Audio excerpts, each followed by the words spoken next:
ప్రస్తుత రోజుల్లో మనం రకరకాల ఇబ్బందులను అయితే తలెత్తడం చూస్తూ ఉన్నాము. రకరకాల భూకంపాలు అని చెప్పి, ప్రళయాలు అని చెప్పి, జల ప్రళయాలు అని చెప్పి, అగ్ని ప్రళయాలు అని చెప్పి రకరకాలుగా మాట్లాడుకోవడం జరిగింది. అయితే మనకు 2024 ఉగాది పంచాంగం టైంలో పురోహితులు చెప్పిన దాని ప్రకారంగా అసలు ఎలాంటి విధ్వంసాలు ప్రళయాలు లేవు అని చెప్పి చెప్పడం జరిగింది.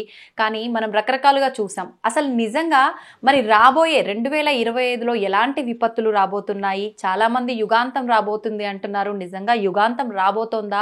ఇంకా అసలు ఎన్ని వేల సంవత్సరాలు ఉంది కలియుగం? ఇలాంటి మరిన్ని విషయాలు ఇప్పుడు గురుగారితో మాట్లాడి తెలుసుకునే ప్రయత్నం చేద్దాం. ప్రస్తుతం మనతో పాటు ఉన్నారు విశ్వపతి టీవీఆర్కే మూర్తి గారు. ఇప్పుడు వారితో మాట్లాడేద్దాం. నమస్కారం గురుగారు. నమస్కారం తల్లి.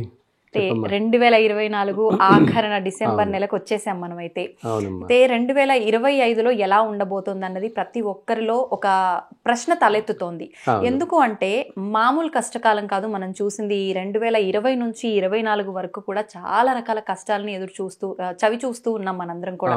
అంటే కరోనా దగ్గర నుంచి కొన్ని జల ప్రళయాలు జరగటము, కొన్ని అగ్ని ప్రమాదాలు జరగటము, తర్వాత భూకంపాలు. గత కొన్ని రోజుల క్రితమే అనుకుంటా మనకు హైదరాబాద్ లో కూడా భూకంపం కొద్దిగా సెకండ్ల పాటు అని చెప్పి విన్నాము. కొన్ని అంటే అమ్మవార్ల దగ్గర మేడారం సమ్మక్క సారక్క దగ్గర కూడా వచ్చింది అని చెప్పి, అంటే అమ్మవారికి ఆగ్రహం ఏమైనా వచ్చిందా? ఎందుకు ఇలా అవుతోంది? మరి ఇప్పుడే ఇలా ఉంటే ఇంకా ముందు ముందు ఎలా ఉండబోతోంది అనేది చాలా మందిలో ఒక ప్రశ్నగా ఉంది. ఎలా ఉండబోతోంది గురుగారు నిజంగా 2025లో? ముందుగా మన మీ అడ్రీ ప్రేక్షకులందరికీ కూడా 2025 ఎంతో శుభప్రదంగా జరగాలని ఆ శ్రీనివాసుని ప్రార్థిస్తున్నాను తల్లి. ప్రార్థిస్తున్నాను చక్కగా ఉండాలి అందరూ మనం అంతా. నువ్వు అంటున్నది కరెక్ట్. చాలా మంది ఈ మధ్య అంటున్నారు ఏంటంటే 2025 ఏదో ప్రళయం వచ్చేస్తుంది ఇలా అని చెప్పేసి. కానీ ప్రళయం అనేది ఇప్పుడప్పుడే రాదు మనకి అట్లాగేమి. ఇంకా కలియుగం మొత్తం వచ్చేసి 4,32,000 సంవత్సరాలు ఇదనమాట. మనం ఇంకా 5,120 దగ్గర ఉన్నాం. అయితే ప్రళయం అనేది అంటే అండ్ ఇంకోటి చాలామంది ఏమనుకుంటారు, అసలు ప్రళయం అంటూ రావచ్చి ఈ భూమి అంతా నీటిలో మునిగిపోతుంది, అదే కదా మనం అంతా నమ్మేది. అది ప్రతి యుగానికి అవగానే రాదమ్మా. చాలామంది ఇప్పుడు మనం ద్వాపర యుగం అయింది, ద్వాపర యుగం నుంచి కలియుగంలోకి వచ్చాం. ద్వాపర యుగం అయిన క్షణం కలియుగం ప్రారంభమైనప్పుడు మొత్తం ప్రపంచం అంతా మునిగిపోయి సృష్టి మొత్తం సర్వనాశనం అయిపోలేదు. ఆ ద్వాపర యుగంలో ఉన్న జీవులందరూ కలియుగంలో కూడా కంటిన్యూ అయిపోయారు. అట్లాగే ప్రళయం అనేది రాలేదు అప్పుడు.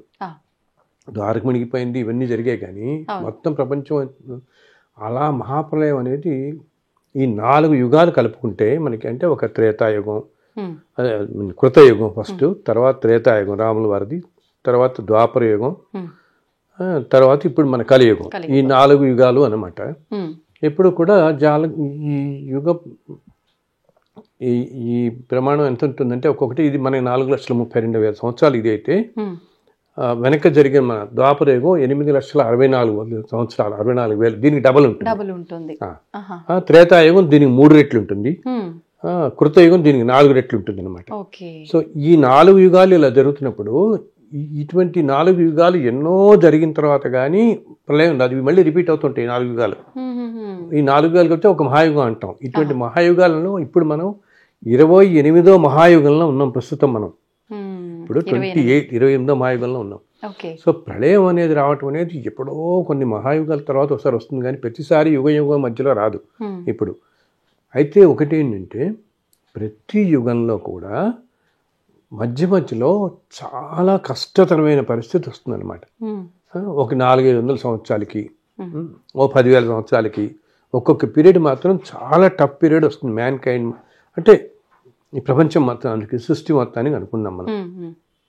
అలాగా ఇప్పుడు మనం అటువంటి పరిస్థితిలో ఉన్నాం. చాలా టఫ్ సిచ్యువేషన్. అది కూడా 2020 నుంచి 2030 దాకా ఒక 10 సంవత్సరాలు ఇటువంటి పరిస్థితి కొంతకాలం క్రితం కూడా వచ్చింది. అసలు ఒక 25,000 సంవత్సరాల క్రితం ఒకసారి వచ్చింది. 25,000 సంవత్సరాలంటే ద్వాపరయుగం టైంలో అనమాట. అలాగే 75,000 సంవత్సరాల క్రితం కూడా ఒకసారి వచ్చింది. 75,000 సంవత్సరాల క్రితం ఎలా అంటే అసలు ఇవి అప్పుడప్పుడు మధ్యలో ఏంటి ధర్మం బాగా నశించిపోతున్నప్పుడు ఇంకా ఇలాగా ఏంటి చాలా టఫ్ సిచ్యుయేషన్ వచ్చి కష్టతరమైన పరిస్థితులు వచ్చినప్పుడు ఏంటి, ప్రకృతిలో అనేకమైన మార్పులు వస్తాయి. అండ్ సామాన్య మానవుల జీవితాల్లో కూడా ఎన్నో రకాల కష్టాలు మనం చూస్తాం. సామాన్య మానవుల్లో కూడా ఏంటి, అకాల మరణాలు, ఊహించని అనారోగ్యాలు, సంవత్సరాల తరబడి సఫర్ అవ్వటం అనారోగ్యాలతో. మనుషులు ఎంతో ఆరోగ్యంగా ఉన్న వాళ్ళు కూడా అనారోగ్యాన్ని బారిన పట్టడం, ఇటువంటివన్నీ కూడా కాలం వల్ల. ఇది ఒక్కొక్క 400-500 సంవత్సరాలకు ఒకసారి అలా వచ్చి ఒక 10-15-20 సంవత్సరాలు అలా వస్తూ ఉంటుంది మధ్య మధ్యలో. ఇలా సృష్టిలో ఎప్పటి నుంచో వస్తూ వచ్చింది. ఇన్ఫ్యాక్ట్ ఇది ఒక్కోసారి చాలా తీవ్రంగా వస్తుంది. తీవ్రంగా అంటే ఏమిటి నీకు చెప్పాలంటే, ఒక ఆల్మోస్ట్ ఒక 75,000 years బ్యాక్, నేను ఇప్పుడు కలియుగం ప్రారంభమై 5,000 అయింది అన్నాను కదా. సో 75,000 సంవత్సరాలంటే అప్పుడు ద్వాపరయుగం టైం అనమాట. ఆ కాలంలో కొన్ని అగ్నిపర్వతాలు బద్దలయ్యి, అగ్నిపర్వతాలు బద్దలైనప్పుడు అగ్నిపర్వతాల నుంచి ఇలా లావా వస్తుంది కదా, తెలుసు కదా మనకి. లావాతో పాటు యాష్ వస్తుంది అనమాట. బాగా ఎంతో యాష్ వచ్చి అది మొత్తం మనం ఆ మధ్య నీకు గుర్తుందా లేదో, కొన్ని సంవత్సరాల క్రితం ఈ కొన్ని అగ్నిపర్వతాలు ఇలా బద్దలవటంతో ఆ యాష్ క్లౌడ్స్ లాగా ఫామ్ అయ్యి కొన్ని రోజుల పాటు ఫ్లైట్స్ వెళ్ళలేకపోయాయి. ఎక్కడ ఫ్లైట్స్ అక్కడ ఆగిపోయాయి. యూకే కొన్ని రూట్స్లో వెళ్ళిన ఫ్లైట్స్ అన్నీ అయిపోయాయి. బికాజ్ మొత్తం కప్పేస్తుంది అనమాట, మొత్తం పొక్క అమ్మేస్తుంది. ఈ యాష్ క్లౌడ్స్ అంతా ఉంటాయి ఈ పై ఆకాశంలోకి వెళ్ళేది. ఈ 75 years బ్యాక్ క్రితం ఏమైందిట, ఇలాగా పెద్ద పెద్ద అగ్నిపర్వతాలు బద్దలయ్యి ఆ వచ్చిన ఫ్లై యాష్ ఉంటుంది పైకి ఎగిరింది. అంతా ఈ అగ్నిపర్వతాల నుంచి వచ్చింది, మధ్యలో నుంచి లావాల నుంచి వచ్చింది. ఆ ఫ్లై యాష్ ఆకాశం మొత్తాన్ని కొన్ని సంవత్సరాల పాటు అలా కప్పేసి, కొన్ని సంవత్సరాలు అసలు సూర్యుడు భూమికి తాకలేదు. సూర్యకిరణాలు తాకపోతే అసలు భూమి మీద మనిషి జీవించగలడా? టెంపరేచర్స్ ఆ రోజుల్లో -40 వెళ్ళిపోయింది. ఇప్పుడు మనం 10 degrees ఇలా ఉంటున్నాము, మైనస్లోకి వెళ్తే ఎలా ఉంటుంది, -5, 10 మైనస్లోకి ఒక స్టేజ్ దాటిపోతే ఏమవుతుందంటే, మనం వెళ్ళగానే ఈ బ్లడ్ అంతా ఫ్రీజ్ అయిపోతుంది, గడ్డగట్టిపోయి ఇన్స్టెంట్గా మనిషి చనిపోతాడు. గడ్డగట్టిపోతుంది బ్లడ్ అనమాట. -40లో 2-3 సంవత్సరాలు అలా ఉండిపోయింది. అసలు సూర్యరశ్మి భూమికి తాకలేదు. అది ఎప్పుడో జరుగుతుంది అలాగా. అది 75,000 years బ్యాక్. అది ఈ మధ్య సైంటిఫిక్గా కూడా కనుక్కున్నారు. ఏంటి, అలా ఎగిరిన ఫ్లై యాష్ ఎక్కడో కడప డిస్ట్రిక్ట్లో ఎక్కడో ఒక చోట పడుంది. వీళ్ళు ఏదో ఎక్స్కవేషన్ చేస్తున్నప్పుడు అప్పుడు అన్నీ ఆనవాళ్ళు కనపడి దాన్ని డేటింగ్ చేశారు. ఎప్పటికి ఇదంతా అని చూస్తే 75,000 సంవత్సరాల క్రితం ఉందన్నమాట. అప్పుడు జరిగింది. ఆ గాలిలో ఎగిరి ఇక్కడ దాకా వచ్చి పడింది ఎక్కడిదో. అలాగా ఇప్పుడేంటి, ఇప్పుడు మనం ప్రస్తుతం కూడా అటువంటి ఎంతో చాలా కష్టతరమైన పరిస్థితుల్లో ఉంది ప్రపంచం. అది దాంట్లోనూ కూడా మనం 20 నుంచి 30 దాకా అనుకున్నామా, దీంట్లో కూడా ఇప్పుడు మనం మిడిల్ పీరియడ్లో ఉన్నాం. కరెక్ట్గా 25కి వచ్చాం కదా. సో 25, 26 అనేది చాలా కష్టంగా ఉండబోతోంది. అంత ఆశాజనకంగా ఉండదు ఇది. అయితే నేను ప్రజల్ని భయపెట్టడం కోసం చెప్పట్లేదు. మామూలుగా మనకి శాస్త్రాల్లోనూ మనకు కనపడుతున్నది, మనకు దైవజ్ఞులు చెప్తుంది, మహాపురుషులు చెప్తున్నది, యోగులు సిద్ధులు చెప్తుంది, నేను చెప్తున్నాను. యోగులు సిద్ధులు వీడు చెప్తున్నా ఈ విధంగా జరగబోతుందని. ఈ 2 సంవత్సరాల్లో ఏంటంటే ప్రకృతి పరంగా మనకి ఈ భూకంపాలు ఎక్కువ అవటం కానీ, ఇలాగా తుఫాన్లు ఎక్కువ అవటం కానీ, నీటికి సంబంధించింది చాలా తీవ్రంగా ఉంటాయి. అగ్ని, నీరు ఈ 2 చాలా తీవ్రంగా ఉండి ప్రతి చిన్నదానికి ఫైర్ యాక్సిడెంట్స్ అయిపోవటం. ఇన్ఫ్యాక్ట్ ఓ పక్కన వర్షం కురుస్తుంటే ఓ పక్కన ఫైర్ యాక్సిడెంట్ అవుతుంటుంది. అటువంటివి కూడా మనం చూస్తాం అనమాట. అది ముఖ్యంగా 25, 26లో ఇంకా ఏంటి, ఎందుకు గ్రహాల ప్రభావం అలా ఉండి అసలు కాలం అలా ఉంటుంది ఈ పీరియడ్ అంతా. ఇలా 20, 28 దాకా మనకి ఇలా వెళుతుంది. 28 తర్వాత పరిస్థితులు చక్కబడతాయి, చాలా చక్కబడతాయి. అయితే ఈ టైంలో ఏంటి, భారతదేశం మాత్రం కొంచెం రక్షింపబడుతూ ఉంటుంది. భారతదేశం మాత్రం మనం ఇది కర్మభూమి కాబట్టి వేల సంవత్సరాలుగా సాక్షాత్తు భగవంతుడే వేసిన ఎన్నో రూపాయలు తీసుకుని తిరిగిన భూమి, ఎంతో మహానుభావులు నడియాడిన భూమి కాబట్టి ఇది కొంచెం రక్షింపబడుతుంది. కానీ మనకి యూరోపియన్ కంట్రీస్ కానీ ఒక అమెరికా కానీ ఈ దేశాలన్నింటినీ బ్రిటను, రష్యా, ఈ చైనా, ఈ దేశాలన్నీ ఎంతో ఎఫెక్ట్ కాబోతున్నాయి. అది వచ్చే 4-5 ఏళ్లలోనే మనం ఎన్నో చూస్తాం అటువంటివి. ఎస్పెషల్లీ అమెరికాలో అయితే డాలర్ చాలా తగ్గుతుంది, డాలర్ వాల్యూ చాలా తగ్గటం. అమెరికాకి ఇప్పుడు ఉన్నంత ఇంతకు ముందు ఒక 10 సంవత్సరాల క్రితం అమెరికా అంటే నెంబర్ 1 ఇన్ ద వరల్డ్ అనుకున్నట్టు ఉండేది. ఆ స్థితి నుంచి తగ్గుతూ వస్తుంది, ఇంకా వచ్చింది. అండ్ భారతదేశం 2030 వచ్చేటప్పటికి ప్రపంచంలో నెంబర్ 1 అయిపోతుంది. 5-6 ఏళ్ళేటప్పటికి. అండ్ చైనాలో కూడా ఎన్నో మార్పులు వస్తాయి. ఈరోజు చైనా ఎన్నో విధాలుగా ప్రపంచాన్ని చాలా రకాలుగా ఇబ్బంది పెడుతుంది, అందరూ చూస్తున్నారు. బట్ ఇవంతా మార్పు వస్తుంది, చాలా మార్పు వచ్చి వాళ్ళలో చైనాలో అసలు ఏంటంటే ప్రజలే తిరగబాటు చేయటం అటువంటిది కూడా జరుగుతుంది అక్కడ అనమాట. అండ్ అమెరికాలో ఎకానమీ చాలా దెబ్బతింటుంది వచ్చే సంవత్సరం. వాళ్ళ ఎకానమీ చాలా దెబ్బతిని దానివల్ల ఇండియా ఏంటి, మనకి ఇండియన్స్ ఎంతోమంది ఉన్నారు అమెరికాలో. వీళ్ళల్లో చాలా మంది ఇండియాకి వచ్చేస్తారు. ఇప్పటికే చాలా మంది ఇప్పుడే రావటం మొదలుపెట్టారు. అండ్ ఇన్ఫ్యాక్ట్ నేను చాలా మందికి వ్యక్తిగతంగా కూడా అప్పుడప్పుడు చెప్తూ వస్తున్నాను, రాబోయే 4-5 సంవత్సరాల్లో అమెరికా అనేక రంగాల్లో డౌన్ అవుతుంది అండ్ భారతదేశం విపరీతంగా పుంజుకుంటుంది. మీరు ఎప్పుడు కూడా మనం ఏదైనా రావటం అనేది అన్షెడ్యూల్డ్గా రావటం వేరు, ప్లాన్డ్గా రావటం వేరు, అంతే కదా. ఏదో నీకు ఉన్నటువంటి గబుక్కుని ఉద్యోగం పోగొట్టేసుకుని నానా కష్టాలు పడి వచ్చే కంటే ఒక ప్లాన్డ్గా చేసుకుని వస్తే ఆ తర్వాత నువ్వు ఇక్కడ బాగా అడ్జస్ట్ చేసి సెటిల్ అవ్వగలుగుతావు. సో వచ్చే 25-26లో ఎంతో అమెరికా ఎకానమీ దెబ్బతింటుంది. అది మనం జనవరి-ఫిబ్రవరి నుంచి చూస్తాం. అండ్ యుఎస్లో ఉన్న వాళ్ళు ఎంతోమంది ఇండియా రావడానికి ప్రయత్నిస్తారు. అది ఇప్పుడు కూడా మనం చూస్తున్నాం. అక్కడ గవర్నమెంట్ మారుతుంది, రేపు ఎలా ఉంటుందో పరిస్థితి లేదు, అందరికీ అన్సర్టెంటీ. ఇది జనరల్ చూస్తున్నాం. సామాన్యం ఏంటి, మనం ఒక ఆధ్యాత్మిక పరంగా జ్యోతిష పరంగా ఇలా చెప్తున్నా కూడా వచ్చే 2-3 సంవత్సరాలు చాలా కష్టతరమైన పరిస్థితిలోనే ఉంటుందన్నమాట. అయితే ఇప్పుడు ఏమవుతుంది, ప్రపంచానికే కష్టంగా ఉండి ఇలా గ్రహాలు ఇందాక అనుకున్నట్టు మనం ఇప్పుడు గ్రహాలు అనుకూలించినప్పుడు ఎన్ని యజ్ఞాలు యాగాలు ఏం చేసినా అంత ఫలితం ఉండదు దానివల్ల అంటున్నాం కదా. ఇటువంటి సమయంలో మళ్ళీ మనుషుల్ని కాపాడేది ఒక్కటి ధర్మంగా ఉండటం, దానం అన్నమాట. దానం కాపాడినట్టు ఏది మనిషిని రక్షించదు. మనకి అది కూడా ఏంటి, నువ్వు ఎక్కడో ఏదో ఢిల్లీలో ఉన్నదో ఏదో బాంబేలో పెద్ద ట్రస్టులు ఉంటాయి, వాళ్ళకి దానం చేయడం కాదు, వాళ్ళకి ఎలా బోల్డ్ ఉంటుంది. మన కంటి ఎదురకుండా అంటే మన కంటి ఎదురకుండా మన పని మనుషులు, మన దగ్గర పనిచేసే వాళ్ళు, తోటి వాళ్ళకి కంటి ఎదురకుండా ఉన్న వాళ్ళకి మీకు తోచినంతలో అంటే మీకు వీలునంతలో సహాయం చేయండి. అది మిమ్మల్ని చాలా కాపాడుతుంది. ఈ వచ్చే సంవత్సరం మీరందరూ చూస్తారు, ఇటువంటి కష్టాల్లోంచి అన్నింటినీ కూడా ఎవరైతే ధర్మంగా ఉంటున్నారో వాళ్ళని ఇవేమి చేయవు, ఇవేమి చేయదు ధర్మం. మళ్ళీ ధర్మం అంటే ధర్మం వేరు, భక్తి వేరు. ఇందాక చెప్పాను నేను మీకు.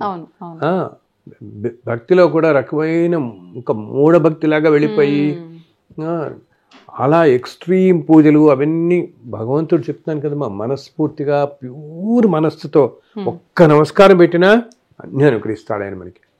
ఈ మనిషి సోల్ ఎంత ప్యూరు, ఈ ఆలోచన ఎంత శుద్ధంగా ఉంది, పరిశుద్ధంగా ఉంది, చక్కగా వీడు ఎలా ఉన్నాడు, ఎంత ప్యూర్గా ఉన్నాడు, అవి అన్నమాట మంచితనం. ఇవి కనుక అలవాటు చేసుకున్న వాళ్ళు, ఈ పంథాలో జీవించున్న వాళ్ళకి బయట గ్రహాల అనుకూలత ఇవన్నీ లేకపోయినా వాళ్ళంతగా బాధింపబడరు వాళ్ళు. కానీ ప్రజలందరూ కాస్త ప్రిపేర్డ్గా ఉండటం మంచిది. ఇప్పటి నుంచి మనం ఎప్పుడైతే కరోనా కింద ముందు చూసామో అటువంటివే కొన్ని రావచ్చు, ఇంకో రూపంలో రావచ్చు ఈసారి, వైరస్ లాంటివి. అప్పుడు అదొక టైప్ ఆఫ్ వైరస్ లాగా వచ్చింది, ఇప్పుడు ఇంకో రకంగా వచ్చి అది కూడా వచ్చే 2 సంవత్సరాల్లో వచ్చి అసలు ఒక 2-3 నెలల పాటు ప్రపంచాన్ని స్తంభించవచ్చు పూర్తిగా. మళ్ళీ కొన్నాళ్ళ పాటు మన భారతదేశానికి కూడా కొంచెం ఉంటుంది, కొద్దిగా ఎఫెక్ట్ ఉంటుంది మనకు కూడా 2-3 నెలల పాటు. అలాగే ఇప్పుడు ఇంటర్నెట్ అంతా ఉంది కదా, ఇదంతా కూడా ఫిబ్రవరి నెలలో మనం చూస్తాం. ఒక 2-3 రోజుల పాటు అసలు ఇంటర్నెట్ వ్యవస్థ మొత్తం అలా కొలాప్స్ అవుతుంది. ఎక్కడ ఏది కొన్నాళ్ళు ఒక రోజు పనిచేయదు, బ్యాంకులు అన్ని కార్యకలాపాలు అలా ఆగిపోవాల్సి వస్తుంది కొన్ని గంటల పాటు. మన మధ్య యుఎస్లో ఇట్లాగే అయ్యి ఫ్లైట్స్ అన్ని ఎక్కడికక్కడ ఆగిపోయాయి. గవర్నమెంట్ ఫ్లైట్స్ టేక్ఆఫ్ చేయలేదు వాళ్ళు 2 hours పాటు, సిస్టంలో ఏదో ప్రాబ్లం వచ్చి. ఒక్కసారి మనం అంత డిపెండ్ అయిపోయాం టెక్నాలజీ మీద. సో అటువంటి కష్ట పరిస్థితులు కూడా ఫిబ్రవరి ఆ టైంలో వస్తాయి మనకి, టెక్నాలజీ పరంగా వచ్చిన వాటి వల్ల కూడా అనమాట. అండ్ ఇంకా ఫైర్ యాక్సిడెంట్స్ ఒకటి, అందుకు నేను అందరికీ చెప్తున్నాను, ఫైర్ దగ్గర అంటే ఇండస్ట్రీస్లో ఉండేవాళ్ళు కానీ ఇటువంటి వాళ్ళు చాలా జాగ్రత్తగా ఉంటుండండి ప్రతి విషయంలో. నీటి దగ్గర కూడా జాగ్రత్తగా ఉండండి.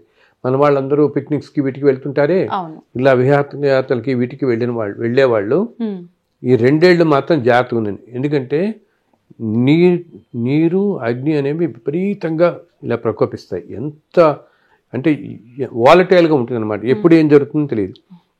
ఇప్పుడు ఆ మధ్య ఇప్పుడు కేదార్నాథ్ అట్టంతా వెళ్ళినప్పుడు ఫ్లడ్స్ వచ్చాయి, అది సడన్గా వచ్చి అలాగా ఈ నీటిలో కానీ వీటిల్లో కానీ సడన్ బర్స్ట్ అనమాట వచ్చేస్తుంది. ఇప్పుడు మనం చూడు ఈ మధ్య వింటున్నాం, 1 గంటలో ఏమిటి 1 నెల సరిపడా వర్షం 1 గంటలోనే పడింది. ఆ మధ్య ఒక చోట లండన్లోనూ ఎక్కడో అనమాట, ఆల్మోస్ట్ 1 సంవత్సరం పడే వర్షపాతం వాళ్ళకి 2 రోజుల్లో పడింది వాళ్ళకి. అండ్ దుబాయ్ ఎయిర్పోర్ట్లో మన వర్షం పడింది, వాళ్ళు ఊహించినట్టుగా ఎయిర్పోర్ట్ మొత్తం ఫ్లడెడ్ అయిపోయింది. వాళ్ళకి ఇప్పుడు అసలు 1 ఇయర్లో ఎప్పుడు పడలేదు అట్లా. అంత అలాగా ఇవన్నీ ఏంటి, నీటి కనెక్టెడ్ కదా వర్షం అంతా. అలా నీటికి సంబంధించినవి చాలా జాగ్రత్తగా ఉండాలి. మనం ఇలా వెళ్ళే వాళ్ళందరూ కూడా ఏంటి మరీ అడ్వెంచరస్గా వెళ్ళిపోవటం, ఈవినింగ్ టైమ్స్లో ఎస్పెషల్లీ ఈవినింగ్స్ చీకటి పడిన తర్వాత నీటి దగ్గరికి వెళ్ళటం అస్సలు చాలా ఎక్కువ ఉండుకుంటే మంచిది, వెళ్ళకుండా ఉంటే మంచిది. ఇలాగే ఇటువంటి అలాగే ఏంటి కొంచెం చాలా వచ్చే సంవత్సరం ఏంటంటే మనకి కొంచెం ఈ కళల్లో కానీ సినిమా రంగంలో కానీ రాజకీయ రంగంలో కానీ బిజినెస్ రంగంలో కానీ చాలా మంచి పొజిషన్స్లో ఉన్నవాళ్ళు కొంతమంది అనారోగ్యాన్ని సడన్గా పాలన పడవచ్చు. అటువంటి సూచనలు కూడా ఉన్నాయి. వచ్చే అనుకోకుండా అనారోగ్యం పడి పాల్పడవచ్చు అనమాట మనకి అలా. అండ్ టైం వస్తే అసలు నాకు అన్నాను కదా, కాలం కూడా సరిగా లేకపోవడంతో మామూలు ప్రజల్లో కూడా ఒక విధమైన అశాంతి, ఆందోళన, ఎప్పుడు పరస్పరం మనస్పర్ధలు, అన్నదమ్ములు, ఇటువంటి వైషమ్యాలు ఇవన్నీ ఎక్కువగా ఉంటాయి.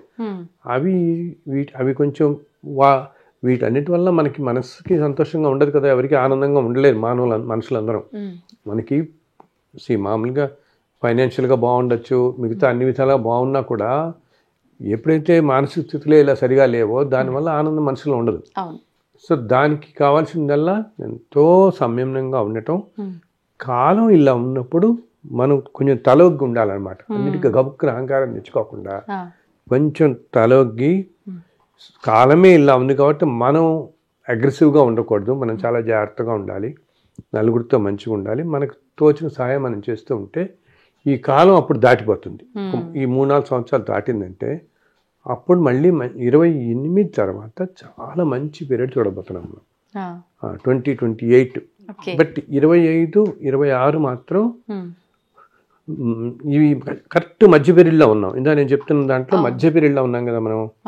సో మధ్య పీరియడ్లో ఉన్నాం కాబట్టి కొంచెం జాగ్రత్తగా ఉండడం మంచిది. ఇందాక అసలు భూకంపం అనేది మనం ఎప్పుడు ఎరగం. మనం హైదరాబాద్కి ఇప్పుడు వరంగల్ ఆ ములుగు ఏరియాలో వచ్చింది కదా, అది కూడా ఇంత ఆల్మోస్ట్ ఎంతో 5.3 ఏదో వచ్చింది. అంత అసలు ఎప్పుడు మనం ఎరగం అటువంటిది. ఇటువంటివి అక్కడక్కడ జరుగుతాయి రాబోయే సంవత్సరాలు. కొంచెం ట్రైన్ యాక్సిడెంట్స్ ఎక్కువ అవుతాయి, ఈ ఫ్లైట్ యాక్సిడెంట్స్ కొన్ని ఎక్కువ అవుతాయి, ఇటువంటివన్నీ జరగబోతాయి అన్నమాట. కానీ వీటిని ఇప్పుడు మనం పూర్తిగా వాటి నుంచి మనం ఎవరికి వాళ్ళు మన రక్షణ మనం చేసుకోవాలంటే మనం తీసుకోవాల్సిన జాగ్రత్తలు తీసుకోవటం. అంటే ఏంటి, అన్లెస్ ఎసెన్షియల్ అయితే చెప్పితే ట్రావెల్స్ కానీ అండ్ ఊరికి ఏదో కాలక్షేపానికి అలా పిక్నిక్ లాగా వెళ్ళిపోయి విహారయాత్రలకు వెళ్ళిపోదాం అని అనుకోవటం కానీ, వాటర్కి నీటికి సంబంధించిన జాగ్రత్తలు చాలా జాగ్రత్తగా ఉండితే మనని మనం రక్షించుకోగలుగుతాం. అంతే తప్పితే అలానే ఏంటంటే భయపెట్టదలుచుకోవాలి అందరినీ. జాగ్రత్తగా ఉండండి, సంయమనం పాటించండి, ధర్మంగా ఉండండి. అప్పుడు ప్రశాంతంగా మీ జీవితం మీరు ప్రశాంతంగా సాగుతుంది. మీరు నలుగురికి సహాయం చేస్తే దానివల్ల పాజిటివిటీ వచ్చి ఈ సమాజంలో కూడా పాజిటివిటీ కాస్త వచ్చి నలుగురు బాగుంటారు. నలుగురు బాగుంటే ఆ పాజిటివ్ ఎనర్జీ వేవ్స్ వెళ్తాయి కదా, దానివల్ల అందరం బాగుంటాం, మనం అందరం బాగుంటాం. కాలం ఇలా ఉండబోతోంది కాబట్టి నేను ఇంకోటి ఏంటంటేనమ్మా, ఇలాగ చెప్పాను కదా 400 yearsకి 500 yearsకి మనకి ఇటువంటి పీరియడ్స్ వస్తూ ఉంటుందని. అయితే ఇట్లా ఎప్పుడు కూడా భగవంతుడు ఏం చేస్తాడంటే ప్రతి కాలంలో కూడా ఎప్పుడు కంటిన్యూస్లీ సృష్టి మొదటి నుంచి కూడా అనమాట, ప్రతి కాలంలో కొంతమందిని మహాపురుషుల్ని ఈ భూమి మీద పెడుతూ ఉంటాడు. వాళ్ళు ఈ లోక కళ్యాణం కోసం మాత్రం వస్తారు. మనం ఇప్పుడు ఒక మహావతార బాబాజీ అని, రమణ మహర్షి అని వింటుంటాం కదా. వీళ్ళందరూ ఏంటంటే సృష్టి సక్రమంగా జరగడానికి వచ్చిన ఒక టైమ్స్లో మహాపురుషులు.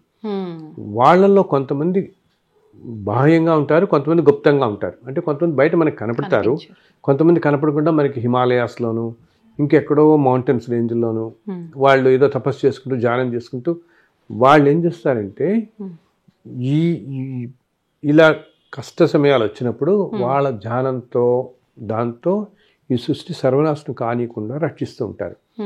ఏంటి ఇప్పుడే ప్రళయం వచ్చేసి ప్రపంచం అంతా ఇదైపోయి కొన్ని కోట్ల మంది అటువంటి నష్టాలు జరగవు. ఏదో ఏంటి ప్రపంచ యుద్ధాల్లాగా వచ్చి కొన్ని కోట్ల జన నష్టం అనేది ఏమి జరగదు. ఇప్పుడు ఏమి టఫ్ సిచ్యుయేషన్లో ఉన్నాము. కొన్ని ఇలాగా ప్రకృతి విపత్తులు ఇలా వస్తూ ఉంటాయి, ఇవన్నీ జరుగుతుంటాయి అన్న. ఇవన్నీ ఇటువంటివి మాత్రం వీళ్ళు ఇలా ఎప్పుడూ కూడా ఒక 400 మంది ఉంటారు భూమి మీద, రకరకాల చోట్ల. ఇక్కడనే కాదు, ఇక్కడ ఇంకో దేశంలో ఉండొచ్చు, ఇంకో దేశంలో ఉండొచ్చు, హిమాలయాల్లో ఉండొచ్చు, లేదా అమెరికాలో ఎక్కడో మౌంటైన్స్, స్విట్జర్లాండ్ మౌంటైన్స్లో ఉన్నారు, కొంతమంది జపాన్లో మౌంటైన్స్లో ఉన్నారు, ఇండోనేషియాలో మౌంటైన్స్లో ఉంటారు. ఎక్కడో వాళ్ళు ఏదో జాతుల్లో పడతారు, అసలు వాళ్ళ గురించి తెలియని కూడా తెలియదు అనమాట. కానీ వాళ్ళ వల్ల ఈ సృష్టి అంతా రన్ అవుతూ ఉంటుంది. అంటే ఏంటి, మరీ సర్వనాశనం కాకుండా కాపాడబడుతుంటుంది. భగవంతుడు ఇలా పంపిస్తుంటాడు వీళ్ళందరినీ కూడా. ఫస్ట్ థింగ్ ఏమవుతుంది, ఎప్పుడైతే అంత హైయెస్ట్ లెవెల్ కంటే దగ్గరలో ఉన్న డ్యామ్స్, రిజర్వాయర్స్ అన్ని బ్రేక్ అవుతాయి. రిజర్వాయర్ డ్యామ్ కనుక బ్రేక్ అయితే ఆ వాటర్ అలా గషప్ అయ్యి విపరీతంగా అయిపోయి కొన్ని వేల గ్రామాలను ముంచుకుంటూ వెళ్ళిపోతుంది ముందుకు నీడు ఒక్కసారిగా. అటువంటివి కాకుండా నీకు 5 దగ్గరే ఆగిందంటే జస్ట్ ఆ ప్రకంపనలు లాగే. అది కూడా ఏంటి, ఒక మహానుభావుడు కేవలం సంకల్పంతో ఆ రోజు రాత్రి అట్లా ఆపాడు అక్కడ దాన్ని. ఆ తెల్లవారుజామున దాన్ని ఇంకా హయ్యర్ అవ్వాల్సింది గబుక్కుని ఇట్లా ఆపాడు దాన్ని. అది కూడా వాళ్ళు ఏమి చేయరు, వాళ్ళు ఏదో పూజ యజ్ఞం ఏమి చేయరు, కేవలం సంకల్పం మాత్రమే. అంటే ధ్యానంలో వాళ్ళకి గ్రహిస్తారు, ఇప్పుడు ఇదిగో ఇది ఇలా జరగబోతోంది అక్కడ అని ఒక్కసారి సంకల్పం చేసుకోగానే ఎందుకంటే వాళ్ళ దగ్గర ఉండే కాస్మిక్ ఎనర్జీ అంత ఎనర్జీ ఉంటుంది. వాళ్ళు ఎక్కడో చోటు ఉంటారు. ఇప్పుడు ఇదంతా ఏమిటి, ఇదంతా ఎనర్జీనే వస్తుంది. ఎర్త్క్వేక్ వచ్చినప్పుడు ఎనర్జీ అనమాట. కింద ప్లేట్స్ కదులుతాయి, ఆ ప్లేట్స్ స్టెబిలైజ్ అయినప్పుడు విపరీత ఎనర్జీ పైకి వచ్చేస్తుంది. రావడంతో డిస్టర్బ్ అవుతుంది, ఇదంతా కూడా బ్రేక్ అయిపోవడం ఇదంతా అంటానే. సో వాళ్ళు ఎక్కడో ప్రదేశంలో మనకి తెలియదు, కనపడరు కూడా వాళ్ళు. ఎందుకంటే వాళ్ళకి ఏమంటాం, వాళ్ళకి పబ్లిసిటీ, డబ్బులు, దానం ఇవే కాదు. వాళ్ళు వచ్చిందే సాక్షాత్తు భగవంతుడే వాళ్ళని పంపిస్తాడు ఈ ప్రపంచానికి సర్వనాశనం కాకుండా ఇలా కష్ట పరిస్థితులు వచ్చినప్పుడు కాపాడుతుండడం కోసం, బ్యాలెన్స్ చేయడం కాపాడుతుండడం కోసం. వాళ్ళ సంకల్ప మాత్రంలోనే మన ఒక మహానుభావుడు జస్ట్ అలా సంకల్పం చేసి దాన్ని ఇట్లా అన్నాడు అంతే, అక్కడితో ఆగిపోయింది. అది లేకపోతే ఇంకా ఎక్కువ వెళ్ళాల్సింది అసలు ఆ రోజు. ఇది ఈ మహానుభావులు అక్కడక్కడ ఉండి ఇప్పటికీ ఈ కాలంలో కూడా కాపాడుతుంటారు. అందుని మరీ సర్వనాశానికి వెళ్ళదు. కానీ అసలు జనరల్లో నేచర్లో ప్రకృతి సిద్ధం ఇలాగా జరుగుతూ ఉంటుంది. మధ్య మధ్య టైమ్స్లో మనం ఒకటి వింటాం చూడు, ఒక టైంలో ఏంటి శ్రీరంగంలో శ్రీ వైష్ణవుల్ని కొన్ని వేల మందిని చంపేశాడు అప్పుడు రాజు, అసలు విష్ణువుని పూజించడానికి వేదని. అవన్నీ చాలా దారుణమైన టైమ్స్, అటువంటి కాలాలు అన్నమాట. ఇప్పుడు మనం మళ్ళీ ఇలా అటువంటి ఒక కాలంలో ఉన్నాం. ఎంతో దురదృష్టకరమైన కాలం, కష్టమైన కాలం ప్రపంచానికి. దీనికోసం ఇందాక నేను చెప్పిన మహానుభావులు ఎలా చేస్తున్నారో, మామూలుగా ఉండే మనకి తెలిసిన మహాపండితులు కానీ, ఈ పీఠాధిపతులు కానీ, వీళ్ళందరూ కూడా నిత్యం ఎంతో ప్రార్థన చేస్తున్నారు భగవంతుని, ఆయన దీన్ని కాపాడని. అండ్ నేను మన వాళ్ళందరికీ చెప్పేది ఏంటి, మీరందరూ కూడా రోజు పొద్దున్న లేచి స్నానం చేసినప్పుడు దేవునికి ఒక్క నమస్కారం పెట్టుకోండి. పూజలు ఏమక్కలే, ఒక్క నమస్కారం పెట్టుకుని, నాయన మాకున్న పుణ్యంలో నిన్ను ఒక్కటి కోరుకుంటున్నాం, అందరినీ చల్లగా చూడు అని. అప్పుడు ఏంటంటే సమాజం మొత్తం ఇలా ఎప్పుడైతే కోరుకుంటుందో దానికి ఎంతో బలం వస్తుంది. బలం వచ్చి దానివల్ల ఈ విపత్తులన్నీ కొంచెం తగ్గుతాయి అన్నమాట. సో ఇలా నిత్యంగా పూజ చేసుకునే వాళ్ళందరూ మీ పూజలో కొంచెం పుణ్యం ప్రపంచానికి సమాజానికి ధారపోయండి. ఏ పూజ అలవాటు లేని వాళ్ళైనా దాన ధర్మాలు చేయండి, దానివల్ల మీ పుణ్యం వస్తుంది. దానివల్ల మీరు ఒక్క నమస్కారం పెడితే చాలు. భగవంతుని నమస్కారం కూడా అక్కర్లే, ఒకసారి తలుచుకుంటే మన పనిలో మనం పడిపోతున్నా తలుచుకుని నాయన ఇవి ఇప్పుడు వింటున్నాం కదా, మనం ఇలా ఎన్నో చోట్ల వింటున్నాం కదా, ఇవన్నీ కూడా అంతగా రానియకుండా కాస్త సృష్టిని కాపాడుతుంటే నువ్వు అని ఒక్క నమస్కారం పెట్టుకుంటే తప్పకుండా ఆయన ఆలకిస్తాడు. వాటికి స్ట్రెంగ్త్ ఉంటుంది. అందులో ఎక్కువ మంది ఎప్పుడైతే ఒకే పాజిటివ్ ఆలోచన చేస్తారో దానికి చాలా స్ట్రెంగ్త్ వస్తుంది అనమాట. ఒక్కోసారి మనం చూడు, పెద్ద పెద్ద సెలబ్రిటీస్ ఉంటారు, వాళ్ళంటే అంత దేశానికి ప్రాణం అనుకో, వాళ్ళకి ఏదో పెద్ద అనారోగ్యం కలుగుతుంది అనుకో, వీళ్ళందరూ దేశం అంతా పూజలు చేసేస్తారు. అండ్ మనసులో కూడా కోరుకుంటారు, అయ్యే పాపం ఈయన చాలా మంచివాడు, ఇలా అయిపోయింది ఏమిటి, కోలుకోవాలి తొందరగా. సో ఈ సామూహికంగా ఇంతమంది కాన్సన్ట్రేట్ చేసేటప్పటికి ఆ మనిషి దాంట్లో బయటపడతాడు. అది చూస్తూ ఉంటాం, పవర్ ఎక్కువగా ఉంటుంది. సో ఈ వచ్చే సంవత్సర కాలం అందరినీ నేను మరీ ప్రార్థిస్తున్న విషయాలు అంతే. సంయమనంగా ఉండండి. ఎటువంటివి ఏదైనా గబుక్కని జరుగుతున్నా గబుక్కని తొట్టుపాటు పడిపోయేదని అలా మాట్లాడటం కాదు. వీలున్నంతగా మీకు తోచినంతలో దగ్గర వాళ్ళకి సహాయపడండి, దానం చేయండి. అండ్ రోజు ఒక్కసారైనా భగవంతుని తలుచుకుని, ఎవరినైనా సరే మీకు ఎవరి మీద నమ్మకం ఉందో, ఒక్కొక్కళ్ళు ఒక్కొక్క రూపానికి మనం ఆకర్షింపబడతాం అన్నమాట. ఆ రూపాన్ని తలుచుకుని నాయన ఈ సృష్టిని చల్లగా చూడు అని చెప్పి ప్రార్థన చేస్తే తప్పకుండా దాని ఫలితం ఉండి మన కుటుంబాలు బాగుంటారు, సమాజం మొత్తం బాగుంటుంది అనమాట. కొంచెం తగ్గుతుంది ప్రభావం. అట్లీస్ట్ ఎంతో ఇప్పుడు ఒక 1000 జన నష్టం జరిగే చోట నీకు 500 జరిగినా చాలా తక్కువైనట్టే కదమ్మా, సగానికి సగం తగ్గినట్టు మనకి. అది కాపాడబడుతుంది అనమాట. బట్ జనరల్గా కొంచెం కష్టమైన పీరియడ్ ఇంతకుముందు సంవత్సరాలతో. బట్ ఇందాక నేను చెప్పినట్టుగా మళ్ళీ ఎకానమీ వైజ్ ఇండియా బాగా పైకి వస్తుంది. ఎకానమీగా మనకి బాగా వస్తాం. 28, 29 అప్పటికి వెళ్ళేటప్పటికి ఇండియన్ ఎకానమీ చాలా బాగా వస్తుంది. చాలా అసలు 30, 32 వెళ్ళేటప్పటికి మళ్ళీ నెంబర్ 1 స్థానానికి వెళ్ళి ప్రపంచంలోనే నెంబర్ 1కి వెళుతుంది. ఇప్పుడు మనం 3ర్డ్కి వెళ్ళిపోతున్నాం, ఇప్పుడు నెంబర్ 1కి కూడా వెళ్ళిపోతాం తర్వాత అనమాట. ఫస్ట్ అండ్ అమెరికాలో మన వాళ్ళు ఎంతోమంది ఉన్నారు. వాళ్ళకి ఇది కొంచెం కష్టం అనిపించినా నేను చెప్తున్న మాటలు ఇప్పుడే చూస్తున్నారు అక్కడ అన్సర్టనిటీస్ అందరూ చూస్తున్నారు. వచ్చే సంవత్సరం ఇంకా ఎక్కువ ఉండబోతుంది అనమాట అక్కడ. అందుకని కొంచెం ప్లాన్ చేసుకుని వద్దాం అనుకున్న వాళ్ళు చక్కగా రావచ్చు. ఇండియా ఎంతో మళ్ళీ ఒక వైభవంకి వెళ్ళబోతుంది. ఇండియా 20, 30, 20, 30 వచ్చేటప్పటికి ఒక వైభవానికి వెళ్ళిపోతుంది. ఎక్కువగా ఇంత ముందు పోల్చుకుంటే ఎవడెళ్తాడులే అనుకునేటట్టుగా ఉండే జనం ఇప్పుడు ఆలయ దర్శనాలకు కూడా ఎక్కువగా వెళ్తున్నారు. ఎంత దూరం ఏంటి అనేది కూడా చూడకుండా. అదేవిధంగా పూజలు గాని హోమాలు గాని ఎక్కువగా చేస్తున్నారు. ఇంత చేస్తున్నాము అంటే భగవంతుడు కూడా మనందరినీ రక్షించాలి. కానీ ఈ ప్రళయాలు, ఈ జల ప్రళయాలు, విపత్తులు, భూకంపాలు, హింస, ఏకంగా ఆలయాల పైన కూడా హింస జరిగే దాడులు జరిగే పరిస్థితులు కూడా చూస్తున్నాం. ఎందుకు ఇలా అవుతుందంటారు? ఉన్నది కరెక్టే. ఇంత ముందు కంటే ఇప్పుడు చూస్తే భక్తి బాగా ఎక్కువైంది. అసలు ఏ ఆలయంకి వెళ్ళినా మనకి ఎక్కడ దర్శనం లభించదు. అన్ని చోట్ల క్రికెట్లు ఆడుకుంటూ ఉంటాయి. విపరీతమైన జనం మనకి. ఒకప్పటికి ఇప్పటికీ మనం చూస్తున్నాం. మనం ఒక 30-40 ఏళ్ల క్రితం చూడనివి ఎన్నెన్నో అన్యాయాలు, దుర్మార్గాలు అండ్ ఈ క్రైమ్, మానభంగాలు, ఎంత హింస పెరిగిపోయింది బయట ప్రపంచంలో. అవినీతి పెరిగిపోయింది. ఎక్కడా అసలు ధర్మం అనేది ఉండట్లేదు.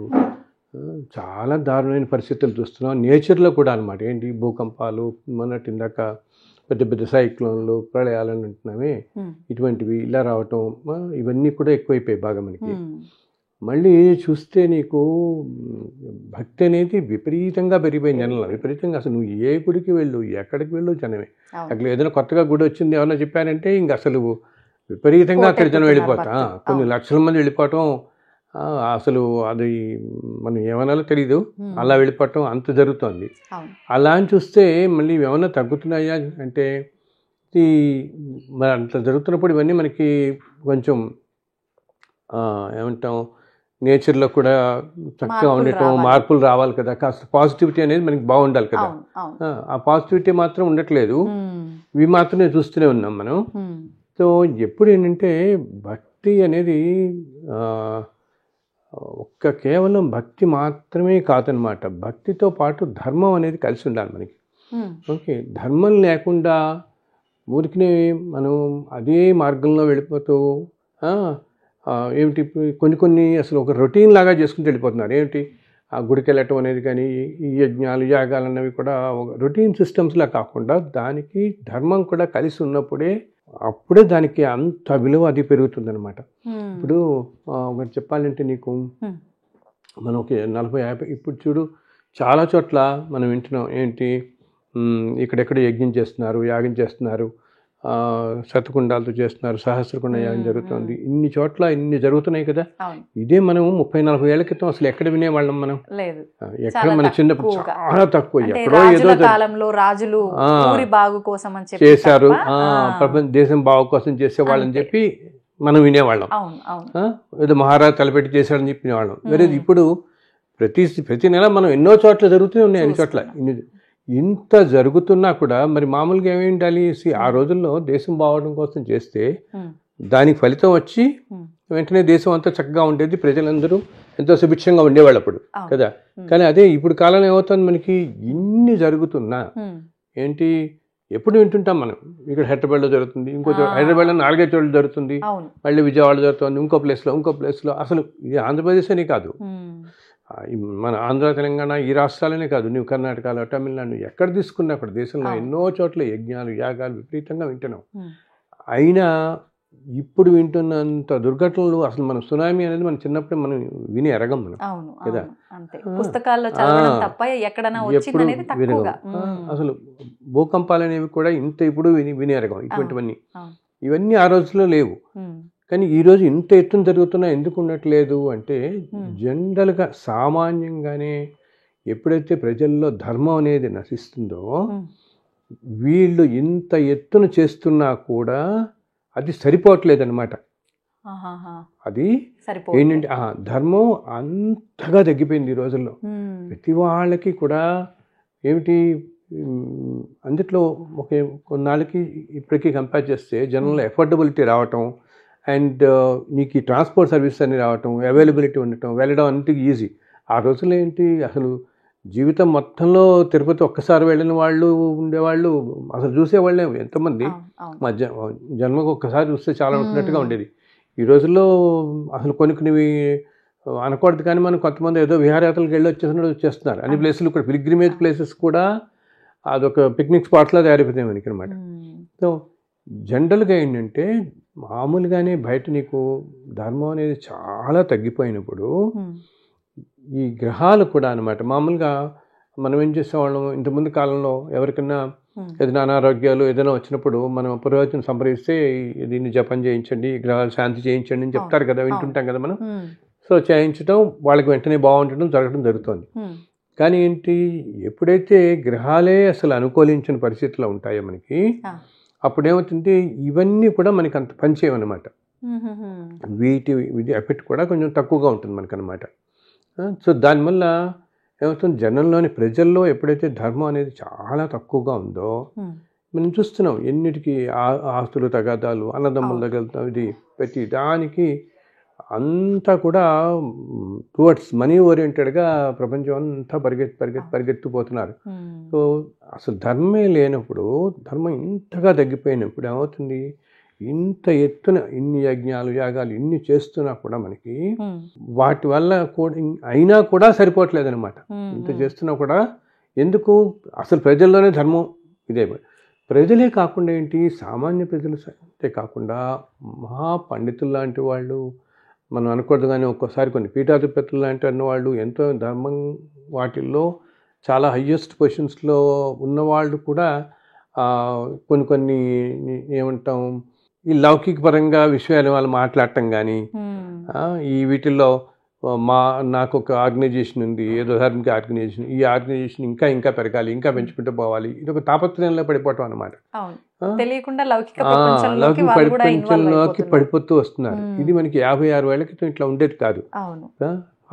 అలాగా ఉండేటప్పటికి అసలు ధర్మం అనేది నలుగురికి చెప్పాల్సిన వాళ్ళు, మంచి మార్గంలో వాళ్ళు కూడా ఒక్కోసారి అది ఎందుకు జరుగుతుంది, ప్రస్తుతం ఈ ప్రపంచం అంతా ఒక ఒక టఫ్ సిచ్యుయేషన్లో ఉన్నాం అనమాట మనం. సో చాలా కష్టమైన పరిస్థితుల్లో ఉన్నాం. దానివల్ల ఇలా అవుతుంది అనమాట. మాట్లాడిన మనం ఈ కొద్దిసేపట్లో మీరు చాలా రకాలుగా ధర్మం ధర్మం ధర్మం అని మాట్లాడడం జరిగింది. అంటే మనం ఎన్ని పూజలు ఇంత భక్తితో చేసినా కూడా ఫలించట్లేదు అని అంటే మనం ధర్మ ప్రకారంగా చెయ్యట్లేదు కాబట్టి ఇలాంటి విపత్తులు జరుగుతున్నాయి అని చెప్పి. అయితే ఇప్పుడు ఈ మధ్య కాలంలో చూస్తే పెద్దవాళ్ళ దగ్గర నుంచి చిన్న చిన్న పురోహితుల స్థాయి ఉన్న వాళ్ళ వరకు కూడా ప్రతి ఒక్కరు ధర్మం గురించి మాట్లాడుతున్నారు. మామూలు జనాలకు ఏమైపోయింది అంటే అసలు ఏంటి ధర్మము, ఎవరికి తోచిన రకంగా వాళ్ళు చెప్తున్నారు, అసలు మేము ఏం పాటించాలి, ఏం ఆచరించాలి, ఇంకా మాకు కొత్తగా ఒక క్వశ్చన్ మార్క్ లో పెట్టేస్తున్నారు అనే ఒక ఆలోచనలోకి వెళ్ళిపోయారు. అసలు ఏంటి గురుగారు ధర్మం అంటే? అవునమ్మా, నువ్వు అన్నట్టు అందరూ అంటుంటారు ప్రతి చోట ఇదే మాట్లాడుతున్నారు సార్, అందరూ ఇదే అంటున్నారు, ధర్మంగా ఉండండి ధర్మంగా ఉండండి, ఎవరు చెప్పినదే చెప్తున్నారు,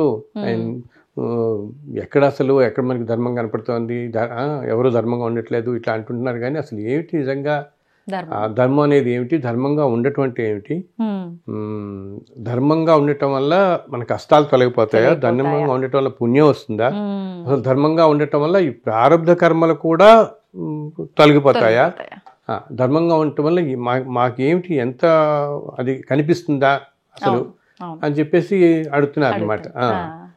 అండ్ అందరూ చెప్తున్నారు కానీ ధర్మంగా ఉండటం అంత తేలిక కాదు కదా, అండ్ ధర్మంగా ఉండటం అనేది ఎంతో కష్టమైన విషయం కదా అని చెప్పి అంటుంటారు. ఇందాక ఇప్పుడు నువ్వు అనుకున్నామే మనం ఇన్ని చోట యజ్ఞాలు జరుగుతున్నాయి, ఇన్ని జరుగుతున్నాయి ఇవన్నీ కూడా అని చెప్పేసి, అయినా కూడా ఒకటి వాళ్ళు చేస్తున్న చోట్ల ఎంతో నియమనిష్టలతో ఎంతో పద్ధతిగా వైదిక పరంగా అన్నీ జరుగుతున్నాయి, కాదంటలేదు, దాంట్లో మనం ఏమి కానీ అంత చేసినా కూడా ఇలా పరిస్థితి ఉందంటే మామూలుగా ప్రస్తుతం సృష్టి పరిస్థితే ఇంత ఇదిగా ఉందన్నమాట.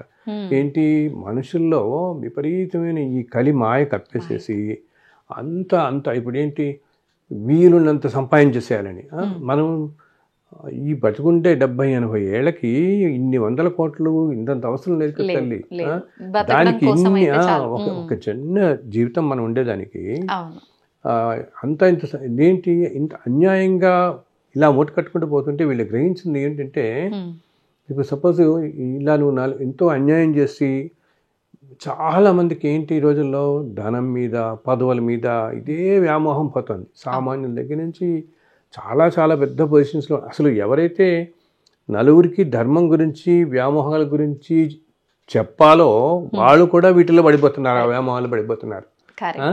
అండ్ అలాగే ఎంతో బ్రాడ్గా అందరు దేవతలు ఒకటే నాయన, అన్ని సృష్టి మొత్తానికి దేవతల మధ్య అసలు భేదమే లేదు, అందరూ శివుని పూజించిన, విష్ణువుని పూజించిన, అమ్మవారిని పూజించిన, ఒక లక్ష్మీదేవినైనా సరస్వతి పార్వతి ఎవరిని పూజించినా అన్నీ వెళ్ళేది ఒకటే దేవతకే అని బ్రాడ్గా చెప్పాల్సిన వాళ్ళు కూడా లేదు, మీరు ఈ దేవతని పూజించండి, ఆ దేవతని పూజించి మీకు కష్టాలు వస్తాయి, అసలు ఆ దేవత గురించి మీరు కష్టాలనే కూడా కాదు, అసలు ఆ దేవతని మీరు ఆ మాట కూడా ఎత్తద్దు, ఇట్లా రకరకాలుగా ఉండటం.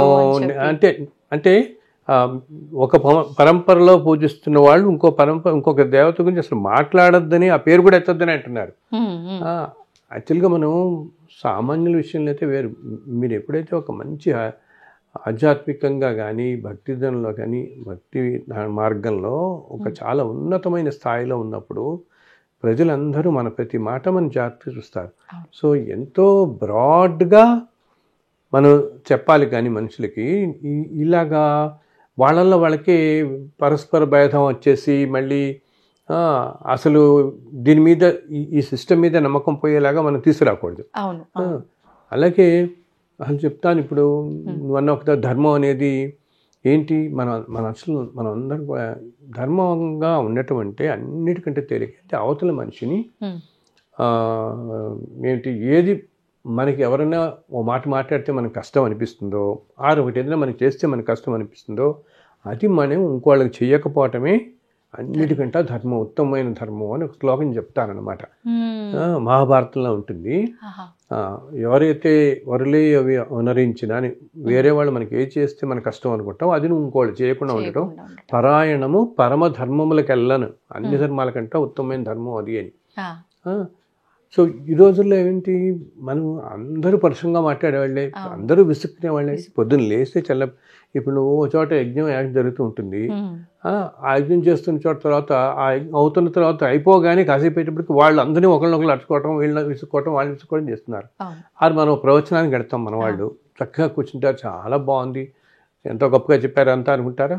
బయటికి రాగానే, ఇంటికి రాగానే కొడుకుని విసుక్కోవడం, తనని విసుక్కోవడం, తల్లిని విసుక్కోవడం, అత్తగారిని విసుక్కోవడం, ఇవన్నీ మామూలే కదా. సో ఎందుకు విసుక్కోవటం అని అంటున్నానంటే, ఎప్పుడు కూడా శబ్దానికి హయ్యెస్ట్ పవర్ ఉంటుందమ్మా. ఎప్పుడు మనం నెగిటివిటీ అనేది మనం ఎప్పుడైతే తెచ్చుకుంటున్నామో అది యూనివర్స్ మొత్తం ఉంటుంది ఎఫెక్ట్ దానివల్ల. మనుషులే నెగిటివిటీ ప్రవృత్తుల్లో ఉన్నప్పుడు యూనివర్స్లో వెళుతుంది. అలాగే ఆ యూనివర్స్లోకి వెళ్ళడంతో నెగిటివిటీ నీకు సీజన్స్లో సరిగా ఉండకపోవటం, ప్రకృతి సరిగా ఉండకపోవటం. ఇంతకుముందు మన చక్కగా అన్ని కాలాలు ఉండేవి, 6 ఋతువులు అంటామే. ఇప్పుడు అసలు 6 ఋతువులు లేవు, అన్ని ఋతువులు అసలు ఏ ఋతువు ఎప్పుడు వస్తుందో తెలియదు, అన్ని ఏకమైపోయినట్టు ఉన్నాయి మనకి ఎప్పుడు కూడా.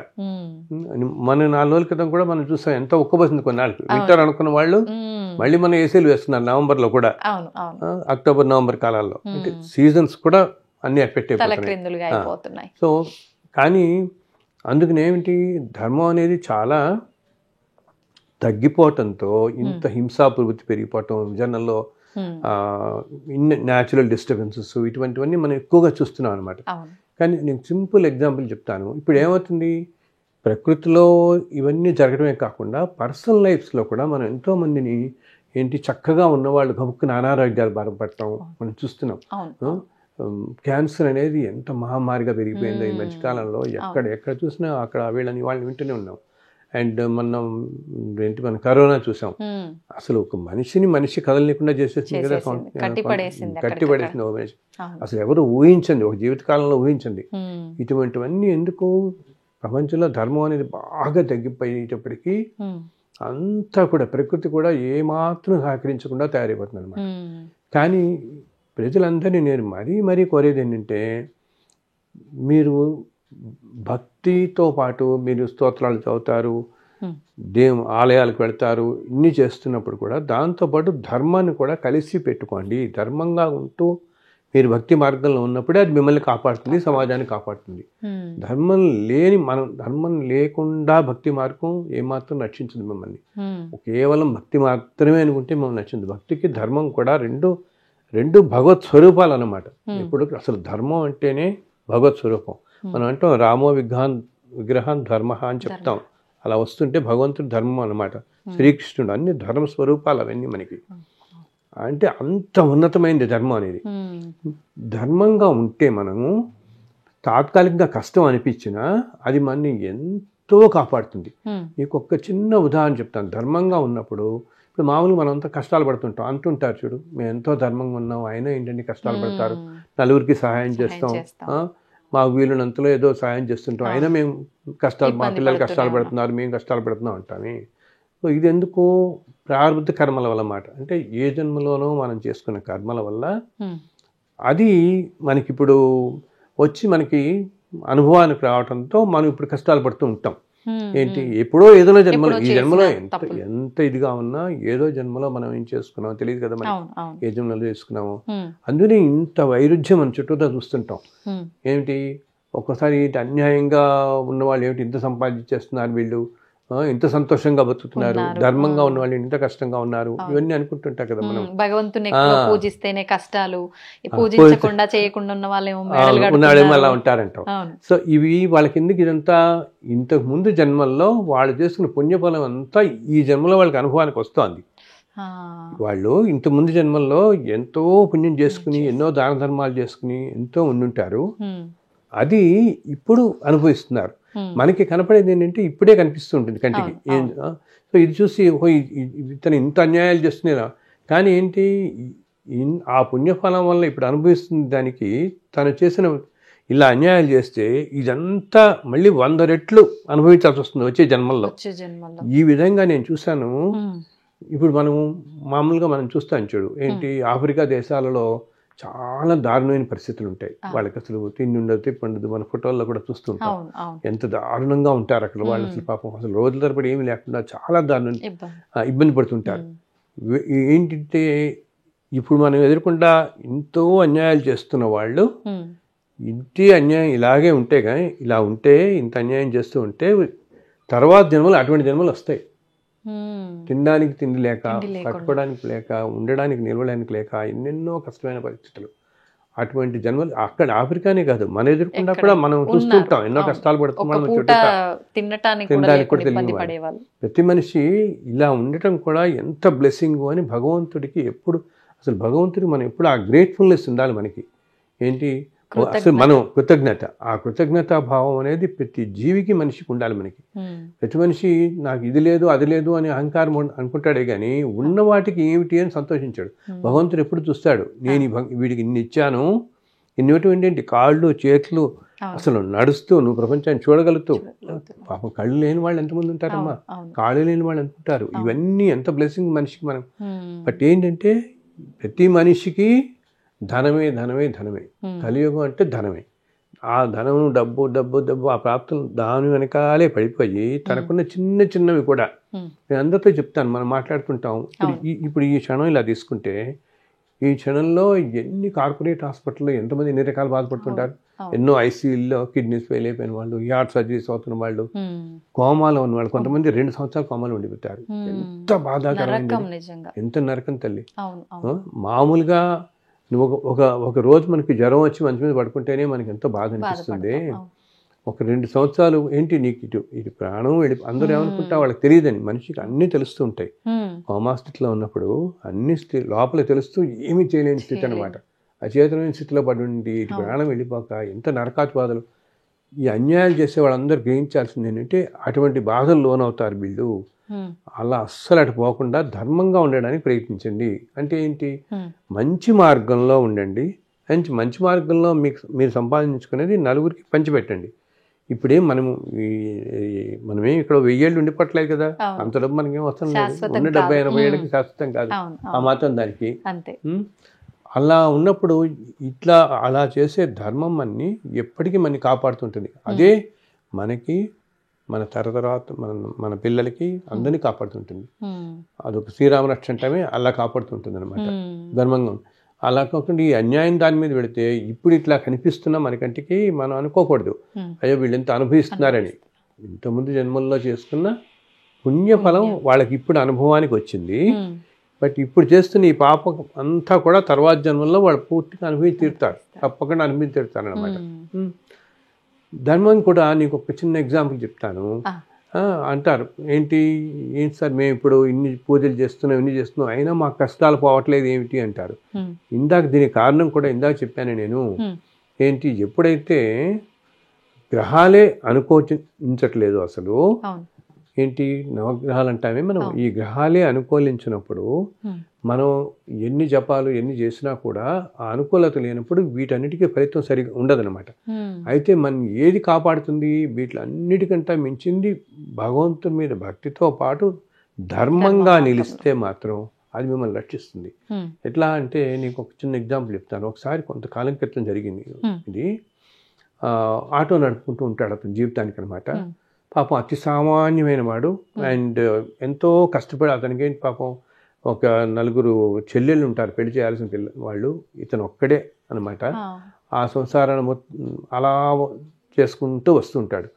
రోజు ఇతని భార్య పొద్దున ఆటో నడపడానికి వెళ్తాడు కదా, వెళ్ళేటప్పుడు అతనికి ఒక అన్నం మూట అది కొంచెం కట్టిస్తుంది. అతను మధ్యాహ్నం అయిన తర్వాత కాసేపు అయిన తర్వాత అతనికి ఏంటి వచ్చే ప్రతి రూపాయి అవసరం కదా తల్లి. బికాజ్ ఈ సంసారం మొత్తానికి తన సంసారం రావాలి, చూసుకోవాలి, చెల్లెళ్ళందరినీ చూసుకోవాలి, ఇవన్నీ చేసుకోవాలి కదా. కానీ అతను ఏంటి ఎంతో ధర్మాత్ముడిలాగా ఉంటాడు. ఏంటి గబుక్కుని ఎవరైనా పొరపాటున అతని ఆటోలో ఏదైనా బ్యాగ్ ఏదో మర్చిపోయారనుకో, అతను వెనుక్కుంటూ వెళ్ళి ఆ ఏరియా ఎంత దూరమైనా వెతుక్కుంటూ వెళ్ళి మళ్ళీ వాళ్ళ ఇంటికి తలుపుపెట్టి వాళ్ళకి ఆ డబ్బు ఇచ్చొస్తాడు. ఆ బ్యాగ్ ముట్టుకోకుండా కూడా తీసిస్తుంటే ఇటువంటి అలవాటు అతను చాలా నిజాయితీగా ఉంటాడు.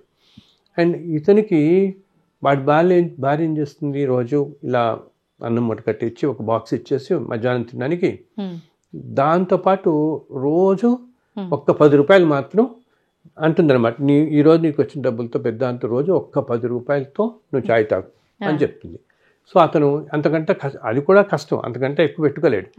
సో ఎందుకు రోజు తెచ్చుకున్న డబ్బుతోనే ఈ 4 చెల్లెల్ని పెంచి పెద్ద చేసి పెళ్ళిళ్ళు చేసి ఇవన్నీ చేయాలి కదా అని అంతే. అదొక్కటి ఏంటంటే మళ్ళీ రాత్రి పొద్దున వెళ్ళిన వాడు పాపం రాత్రి 10 గంటలకు ఇంటికి చేరుతాడు.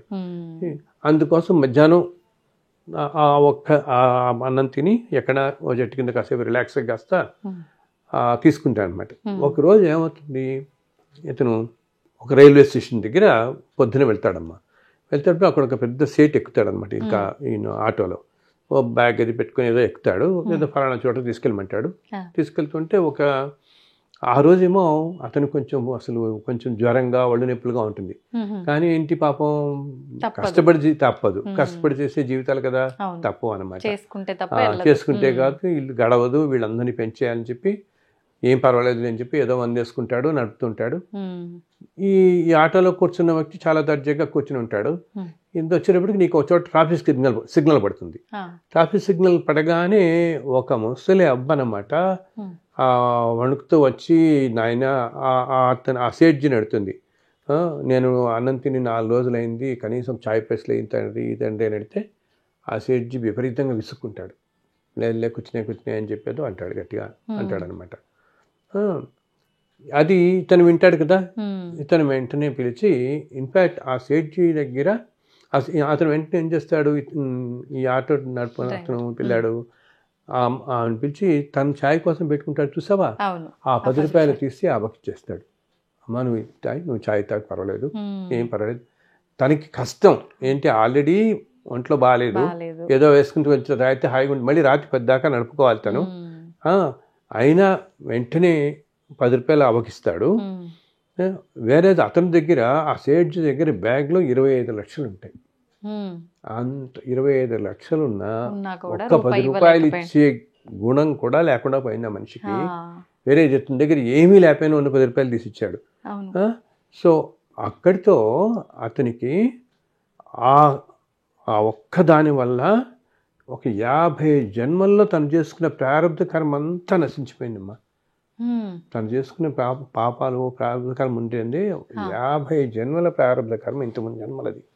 కేవలం అతని ఒకటేమో నిజాయితీగా ఉండే మనిషి, ఇంకోటి అప్పుడు చేసిన ఆ క్షణంలో ఆ రోజు తనకి ఒంట్లో బాగాలేకుండా ఇంట్లో ఉన్న పరిస్థితుల్లో కూడా మధ్యాహ్నం కాస్త మంది వేసుకుని మళ్ళీ ఏదో చాయ్ తాగుదాం అనుకున్న దానికి పెట్టుకుని ఆ 10 రూపాయలు తీసుకెళ్ళి ఆవకిచ్చేసాడు. ఇది ధర్మం అంటే, అంత గొప్ప మనసు. ధర్మం అంటే ఇది. నీ కష్టం అనిపించిన అసలు ఎవరితోనే నేను చెప్తాను, ఎవరికైనా నువ్వు 100 రూపాయలు దానం చేయాలని అనుకుంటే నీ దగ్గర మనసు ఉండాలే కానీ జేబులో మన దగ్గర 100 ఉంటే చాలు, 1,00,000 ఉండక్కర్లేదు. మనస్సు లేని వాడికి 1,00,000 రూపాయలన్నా 100 రూపాయలు తీసివ్వడు. ఇద్దాం అనుకున్న వాళ్ళు నీ దగ్గర 100 ఉంటే చాలు, 100 ఇవ్వడా నీకు 100 చాలు. నీకు ఇవ్వండి 1 lakh కదా, ఉన్నవాడు ఇచ్చేస్తాడు. ఇది ఎందుకు చెప్తానంటే ఇది ఒక ఉదాహరణగా ధర్మం అనేది మనుషులను ఇప్పుడు 50 జన్మల్లో ప్రారంభ కర్మను పక్కకి తోసేసింది అంటే అతను చేసిన పుణ్యఫలం ఎంత పుణ్యం మనం చేసే ధర్మం భరిస్తుంది. ఇప్పుడు మనం ఈ హోటల్స్కి వాటికి మన వాళ్ళందరూ పింఛన్ పార్టీకి వెళ్తుంటాం కదా, వెళ్ళినప్పుడు మేము చూస్తుంటాం సాధారణంగా వెళ్తే 2,000-3,000 బిల్ అయిపోతుంటుంది. మనం బయట వచ్చిన తర్వాత కార్స్ అన్ని పార్కింగ్ ఏరియాలో పాపం ఉంటారు, సెక్యూరిటీ వాళ్ళు వీళ్ళు ఉంటారు. వాళ్ళకి వచ్చే జీతం ఎంత, నెలకి 4,000 వస్తుంది, 5,000 వస్తుంది వాళ్ళలో. అండ్ కొంతమంది ఏంటి హోటల్ స్టాఫ్ వాళ్ళే ఉంటారు, వాళ్ళకి చాలా కష్టం.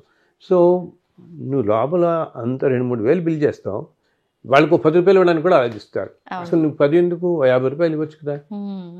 అండ్ ఇప్పుడు మనం ఏమనుకుంటాం, ఇప్పుడు మనకి ఎక్కడన్నా ఉద్యోగంలో ఉన్నాం అనుకో, ఏదో ప్రమోషన్ రావాలనుకో, ప్రమోషన్ వస్తే ఓకే నాకు శాలరీ ఒక 5,000 పెరుగుతుంది, సంతోషపడతాం.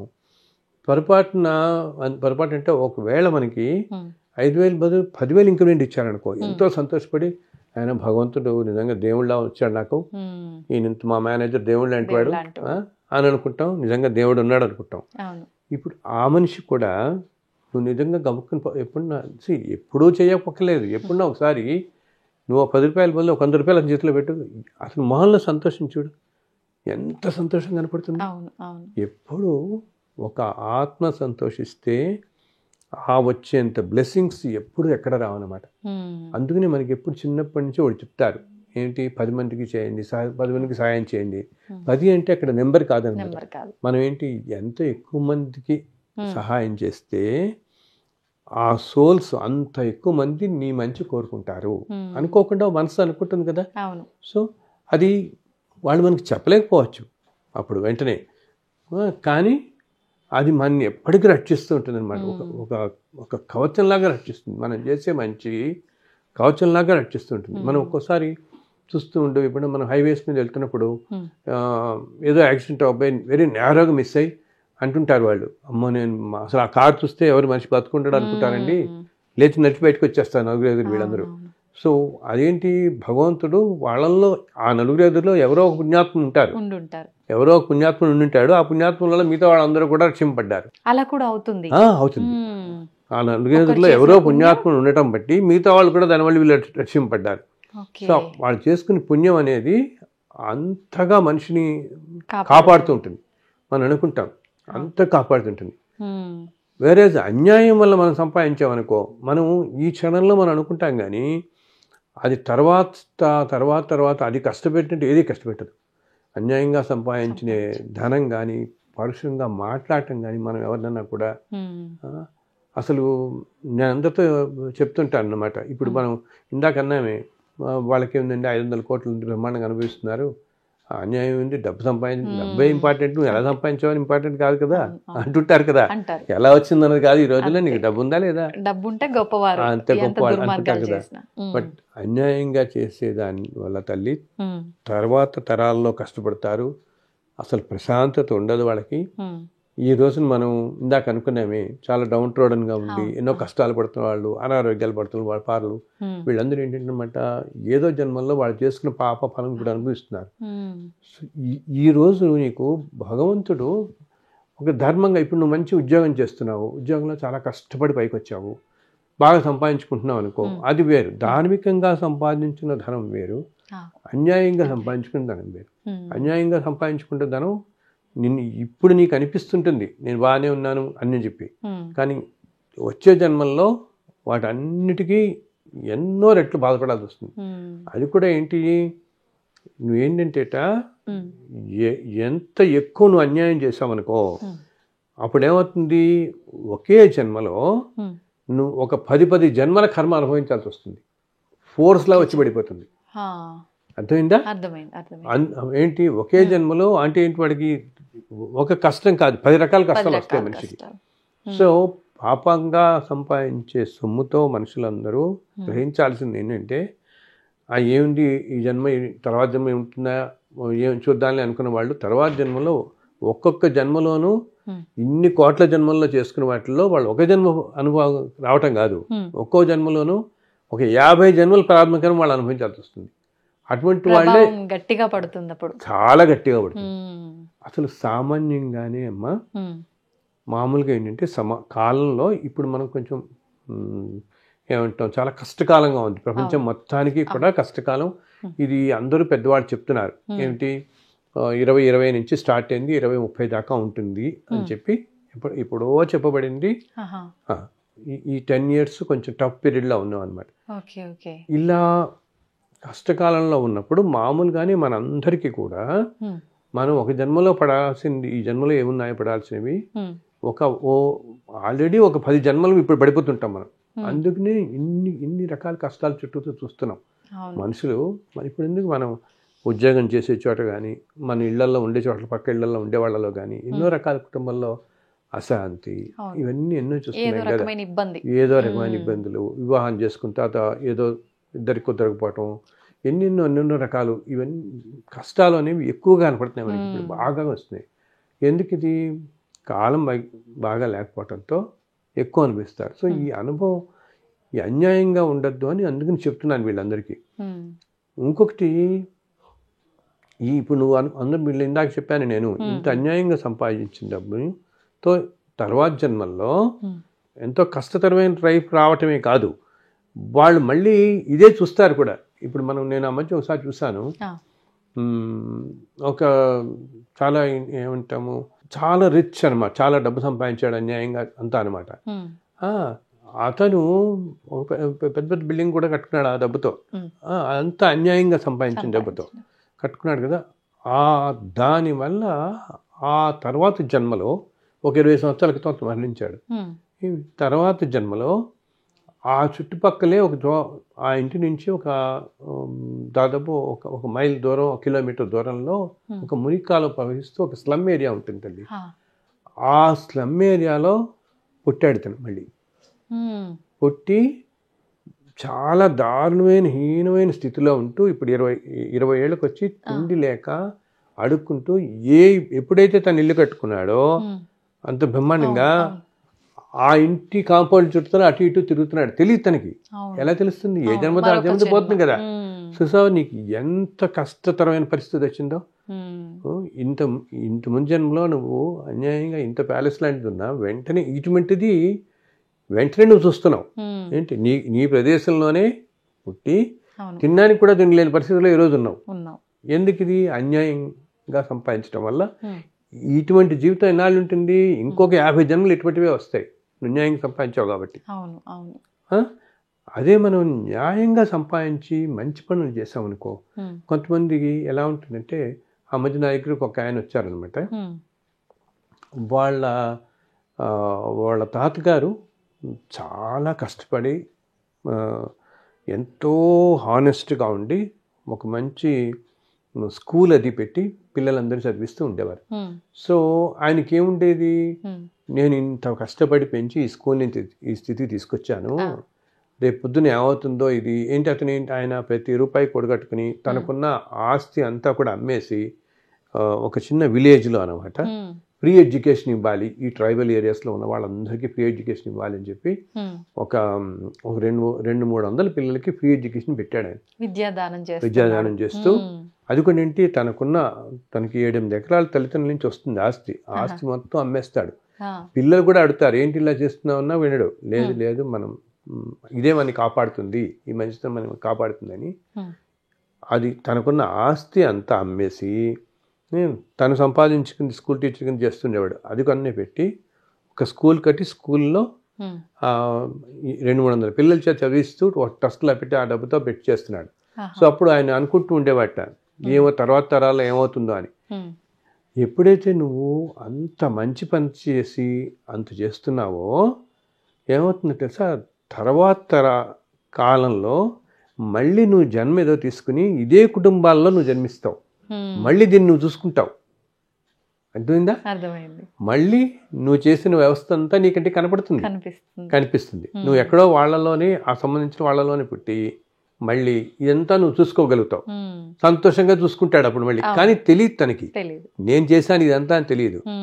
ఎందుకు చెప్తున్నానంటే, ఈ రోజుల్లో ఎవరైనా ఈ ప్రోగ్రామ్ చూస్తున్న వాళ్ళు ధార్మికంగా పరంగా వాళ్ళ ఇప్పుడు సింపుల్ ఎగ్జాంపుల్ తల్లి, ఈ హైటెక్ సిటీలో ఇంత పెరిగిపోయింది బ్రహ్మాండంగా కదా మనం చూస్తున్నాం. ఎలా ఉంటుందో ఒకటి 40 అంతస్తులు 50 అంతస్తులు ప్రపంచం ఇలా పెరిగిందా. మనం సిటీ దాటి ఒక 30-40 కిలోమీటర్లు బయటకు వెళితే శానిటేషన్ ఉండదు, ఒక హాస్పిటల్స్ ఉండవు. విలేజెస్లో దారుణ పరిస్థితులు. జస్ట్ 40-50 కిలోమీటర్లు బయటకు అంతే కదా. ఎంతో దారుణమైన పరిస్థితుల్లో ఉన్నవాళ్ళు ఉన్నారు. ఇప్పటికీ కూడా విలేజెస్లో ఒక ఊరు దాట బయటకు ఎక్కడికో వెళ్ళి మంచినీళ్ళు తెచ్చుకునే వాళ్ళు ఉంటారు, రోజు మోసుకొచ్చుకునే వాళ్ళు ఉన్నారు. ఎందుకు అవుతుంది? ఈ సంపద అనేది కొన్ని చోట్లకే కేంద్రీకృతం అయిపోతుంది. ఇప్పుడు ఊరికినే అసలు జస్ట్ ఒక 100 crores ఉన్నవాళ్ళు, అంటే 100 కోట్లు ఉన్నవాళ్ళుట ఈ దేశంలో ఈరోజు కొన్ని లక్షల మంది ఉన్నారు. లక్షల మంది. నిజంగా మనం బతకడానికి, ఒక జన్మ బతకడానికో లేకపోతే నీ తర్వాత తరం బతకడానికో 100 కోట్లు అవసరం లేదు కదా నీకు. దాంట్లో నువ్వు గనక అండ్ ఇంకొకటి ఏంటి, నీకు ఇప్పుడు నువ్వేమి చూసుకోకుండా 100 కోట్లు అలా చూసుకుంటూ ఉంటావు, 70 ఏదో వస్తుంది, 70-80 years నువ్వు వెళ్ళిపోతావు. ఆ తర్వాతలో దాన్ని ఎవరేం చేస్తారో ఏమీ తెలియదు నీకు. అది డబ్బు సంపాదించడం కానీ ఏదైనా ఏంటి, అసలు ఏ మనిషి అయినా ప్రతి మనిషికి సంతోషంగా ఉండాలి, సుఖంగా ఉండాలి, ఆనందం. ప్రతి వాళ్ళకి హ్యాపీనెస్సే కదా. ఒక సినిమా చూస్తే హ్యాపీనెస్, కాఫీ తాగితే హ్యాపీనెస్, టీ తాగితే హ్యాపీనెస్, ఏదైనా మంచి చోటుకి వెళ్తే సంతోషమే మనిషికి ఎప్పుడు ఆలోచిస్తాడు. సో ఈ డబ్బు సంపాదన అనేది అయితే ఏమవుతుంది, మనుషులకి డబ్బు సంపాదన మాత్రం అది లిమిట్ లేనేది అనమాట. ఆనందం ఎంత ఉన్నా ఇంకా కావాలనిపిస్తుంది, తృప్తి ఉండదు, దాంట్లో తృప్తి ఉండదు. వీళ్ళకి అర్థం ఒకటి చేసుకోవాలి, ఏమిటి ఇది ఏదో స్టేజ్లో మనకే కష్టం ఇది దీనివల్ల. సో రోజు నీకు ఇదే సరిపోదు. అదే కాకుండా ఈ రోజున ఇప్పుడు ఇండియాలో కొన్ని లక్షల మంది ఉన్నారు అనుకున్నాం కదా, మనం 100 కోట్లు ఉన్న వాళ్ళు 10 లక్షల మంది ఉన్నారు.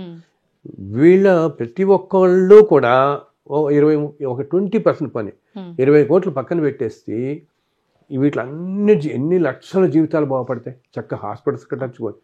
అసలు ఒక 20 కోట్లు కనుక ఇస్తే, లక్ష అంటే 1,00,000 మంది కనీసం పని, 10 లక్షలు కాదు 1,00,000 మంది ఉన్నారు 100 కోట్లు ఉన్నవాళ్ళు. మొన్న ఎక్కడో రాస్తున్నారు 1000 crores ఉన్న వాళ్ళే ఎన్నో వేలల్లో ఉన్నారు ఇండియాలో. 100 crores ఉన్న వాళ్ళు ఇంకెంతమంది ఉంటారు? 1,00,000 మంది ఉన్నారనుకున్నా నీకు 20 లక్షల కోట్ల మనీ నీకు వస్తుంది. ఇంత కలిపి ఎన్ని హాస్పిటల్స్ కట్టి ఎంత మంచి పనులు చేయొచ్చు. అలా చేస్తే దానివల్ల నీకు ముందు మంచి జన్మలు వస్తాయి, ముందు మంచి జన్మలు వస్తాయి. ఇప్పుడు ఇబ్బంది పడే వాళ్ళకి ఒక పూట భోజనం అన్న దొరుకుతుంది. నీ కంటెందుకుందా నువ్వు ఆనందం చూస్తావు. దానివల్ల నువ్వు ఇస్తున్న దానివల్ల జరుగుతున్న ఆనందం నీకు కనిపిస్తుంది. నీ సంపాదన వల్ల జరుగుతున్న మంచి పనులన్నీ నీ కంటితో చూస్తావు, అది ఎంతో మనకి ఆనందం ఇస్తుంది.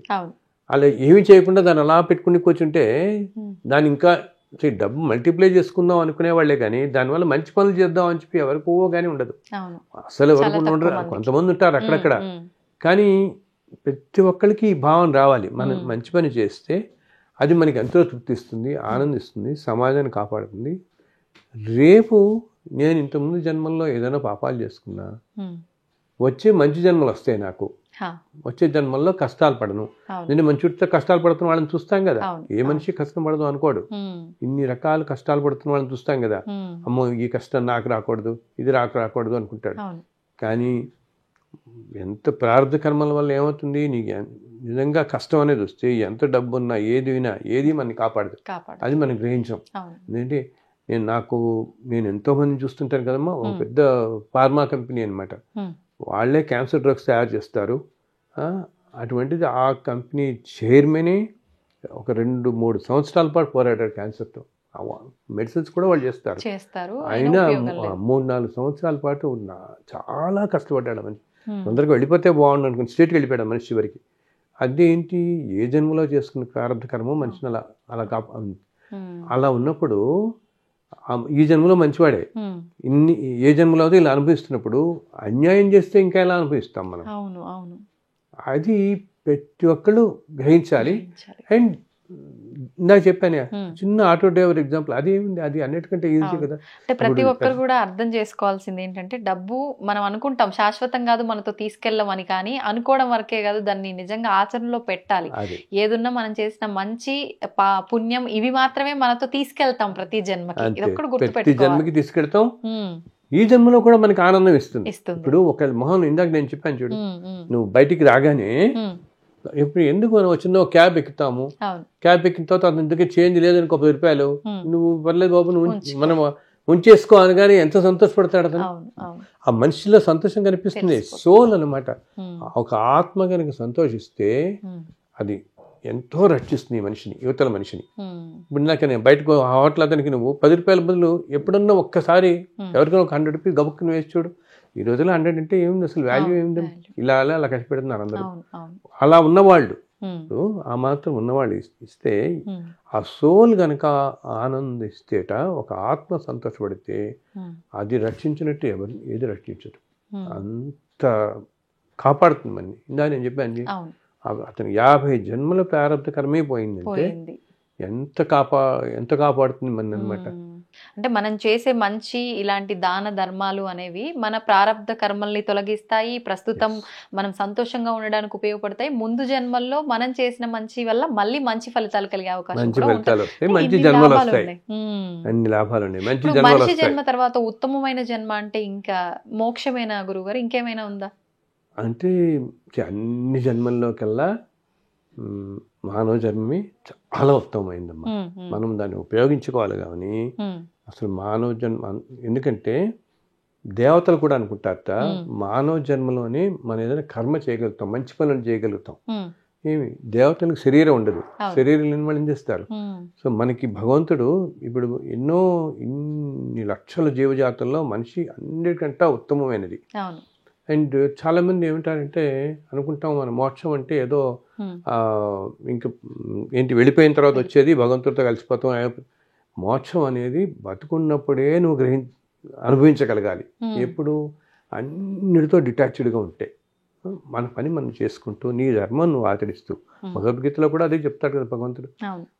మన ధర్మం మోక్షం అనేది ఏదో అందరూ అనుకుంటారంటే మోక్షం ముక్తి పొందటం ఇవన్నీ అంటే అదేదో చనిపోయిన తర్వాత వచ్చేది అనుకుంటారు. చనిపోయిన తర్వాత కాదు, బతుకున్నప్పుడే నువ్వు అనుభవిస్తే అంతకు మించిన ఆనందం లేదు. మోక్షం అంటే చాలా ఆనందం, అదే కదా మన నమ్మకం. అంత మన అందరం అదే కదా, మోక్షం అనేది ఎంతో ఆనందం ఇచ్చేది మోక్షం, ముక్తి ఇవన్నీ అంటుంటాం. మన కష్టాల నుంచి విముక్తి పొందడాన్ని మనం ఆనందం అనుకో. అది మరణించడం తర్వాత అని కాదు, మనం బతుకున్నప్పుడే ఆ స్థితిని పొందగలగాలి. ఆ స్థితిని ఎప్పుడు పొందుతాం? ఎప్పుడైతే మనం మనం ధర్మంగా బతుకుతూ మన పని మనం చేసుకుంటూ. అలాగే ఇప్పుడు మనకి మన తల్లిదండ్రులు, మన పిల్లలు, మన చుట్టుపక్కల వాళ్ళని ఎవరిని పరుషంగా ఏమి అనకుండా, అండ్ జరుగుతున్న ప్రతిదీ ఏదో జన్మలో నేను చేసుకున్న కర్మకి కారణం ఇది. ఇప్పుడు ఒకటే కడుపును పుట్టిన పిల్లలు 4 రకాలుగా పెడుతుంది వాళ్ళ జీవితం, అంతే కదా. మనం చూస్తాం తల్లిదండ్రులు 4 పిల్లల కంటే ఒకళ్ళు మంచి చదువు వస్తుంది, ఒకళ్ళు సరిగా రాదు, ఒకళ్ళ ఆలోచన ఒకలా ఉంటుంది, ఒకడు ఎంతో దయాగుణంగా ఉంటాడు, ఒకడేమో చాలా పరుషంగా మాట్లాడేవాడు ఒకడు ఉంటాడు. 4 రకాలుగా పొందుతారు. మనం అందరం సాధారణంగా అనుకుంటాం ఇదేంటి వీడు మన ఇంట్లోనే పుట్టి మనమే పెంచాం, వీళ్ళు ఒకడు ఇలా ఉన్నాడు ఒకడు ఇలా ఉన్నాడు అని. ఇదంతా ఏంటి, ఇలా ఒక్కొక్కలా ఉండడానికి ఇంత వైరుధ్యానికి కారణం వీళ్ళకి. ఇన్ని రకాలుగా వీళ్ళందరూ ఉండడానికి ఒక్కొక్క రకంగా ఒక్కొక్కరు ఈ 4 రావడానికి కారణం ఈ మనకి ఇంతకుముందు జన్మల్లో అన్నమాట. ఎక్కడో ఏదో జన్మలో మనకి వాళ్ళతో ఉన్న బంధం ఏదుంటుందో ఆ బంధం వలన వాడు మనకి కొడుకో కూతురో ఏదో అవుతారు. అర్థమైందా? అది ఓన్లీ బయోలాజికల్ బాండ్ అంతే. మనకి కొడుకు కింద కూతురు కింద వచ్చాడంటే కేవలం ఆ బంధంతో వస్తున్నాడు చెప్తే ఆ జీవి ట్రావెల్ అతనిదే. ఓకే, అతను ఏదో జన్మలో ఏం పుణ్యం చేసుకున్నాడో ఏ పాపం చేసుకున్నాడో అది ఇప్పుడు అనుభవిస్తూనే ఉంటాడు. అందుకనే నువ్వు ఎంత వద్దనుకున్నా చూడు, ఎంత చదువు చెప్పిద్దామని వీడికి చదువు రావట్లేదు అంటారు. అంటూ మనం వింటుంటాం ఇవన్నీ. ఎంత చెప్పిద్దాం, నాకు ఇంత డబ్బు ఉంది, ఏమిటి వీడిని ఎక్కడ పడితే అక్కడ నేను చేర్పించగలను, కానీ వీడు చదవనంటున్నాడు, చదవట్లేదు, మందిగా ఉన్నాడు, వింటామే. ఎందుకది? బికాస్ అతని సోల్ ట్రావెల్ అతనిదే అనమాట. అది మనం ఏమి అస్సలు నిర్దేశించలేం. సంబంధించిన కర్మలన్నీ అంతే తను తీర్చుకుంటాడు. మనకున్నదల్లా మనకేంటంటే మనం ఒక కొడుకో కూతురో ఆ బంధంతో అయ్యో మనం బాధపడతాం అనుకుంటాం, కానీ ఆ సోల్ ట్రావెల్ ఆ సోల్దే. కేవలం ఎందుకు తెలుసా, నేను కొంతమందిని చూసాను ఇట్లాగా, వాళ్ళకి ఒక 400-500 జన్మల క్రితం అనమాట. 400 జన్మల క్రితం అంటే ఆల్మోస్ట్ ఒక 20-30 వేల సంవత్సరాలు కూడా అనుకో ఎక్కడికో వెనక్కి వెళ్ళిపోతే ఒక్కొక్కసారి ఏదో ద్వాపర యుగంలోనూ ఏదో యుగాల్లో కూడా, ఇప్పుడు కూడా కాదు, ఇప్పుడు మనకి కలియుగం స్టార్ట్ అయ్యి 5,000 సంవత్సరాలు అయింది. 5120 అట్లా ఉన్నాం మనం. 5,000 సంవత్సరాలు అయింది. దీని ముందు ద్వాపర యుగం కదా. సో ద్వాపర యుగంలో ఉన్న వాళ్ళందరం మనందరం అప్పటి వాళ్ళు ఎప్పుడెప్పటి నుంచో ఉన్న వాళ్ళందరం. అందుకనే చూడు కొంతమందికి కృష్ణుడు అంటే ప్రాణం కొంతమంది ఉంటారే, బికాజ్ ద్వాపర యుగంలో ఉన్నప్పుడు వాడు కృష్ణ లీలలు అన్ని చూస్తుంటారు, వినుంటారు. వాళ్ళ కొంతమంది ఏంటి అసలు శ్రీకృష్ణుడు వారు ఈ భూమి మీద 125 సంవత్సరాలు ఉన్నారు. 125 సంవత్సరాలు 125 సంవత్సరాలు ఉన్నప్పుడు ఆయన, మనం భాగవతంలో శ్రీకృష్ణ లీలలను చదువుకుంటాం కదా, ఎన్నో లీలలు కదా, కానీ ఆయన జీవితంలో ప్రతిరోజు ఎన్నో లీలలు జరిగాయి. సో ఆయన జీవించినంత కాలం ఎంతో మంది ఆయన చూస్తుంటారు కదా. ఆయన సాక్షాత్ శ్రీకృష్ణుడు అంటే పరమాత్మ నారాయణుని కదా. సో కొంతమందికి ఏంటంటే ఆ రూపం ఆ భగవంతుని అలా ఉండిపోయి ఈ జన్మలో అంత అట్రాక్ట్ అయిపోతారు కృష్ణుడికి. కొంతమంది చూడు, మా కృష్ణుడు అంటే చాలా ప్రాణం అండి అంటుంటారు కదా. సో ఇంకో కృష్ణుని పక్కన పెట్టుకున్నావు కదా నువ్వు, సో కన్నయ్య అంత ప్రాణం. ఎందుకంటే మేబీ బహుశా నువ్వు అన్ని జన్మల క్రితం బహుశా నువ్వు కృష్ణుని చూసుంటావు ఆ జన్మలో. అందుకని అది ఆ సోల్కి తెలుస్తుంది. సోల్కి ఏంటంటే ఆత్మకి అన్నీ తెలుస్తాయి, కానీ సోల్ మన మైండ్కి చెప్తున్నది మనకి అర్థం కాదు. ఏం చెప్తుంది అనేది మాత్రం మనకి మైండ్ చెప్తుంది, మనకి అర్థం కాదు. Soul will know everything. అందునే చూడు, నీకు కొన్ని చోట్లకి నీకు వెళదాం అనిపిస్తుంది, కొన్ని చోట్ల హ్యాపీగా ఫీల్ అవుతావు, కొంతమంది దగ్గర కొన్ని ప్రదేశాల్లో బాగుంటుంది అనిపిస్తుంది. ఇంకా సోల్ గ్రహిస్తుంది. ఒక్కోసారి మనం చూడు, ఏదో ప్రదేశానికి వెళ్తే అక్కడి నుంచి రాబుద్ది కాదు మనకి, ఎందుకంటే ఏదో జన్మలో మనకి అక్కడ ఏదో ఉంటుంది అసోసియేషన్ దాంతో, ఆ ప్లేస్ తోనో ఆ మనుషులతోనూ.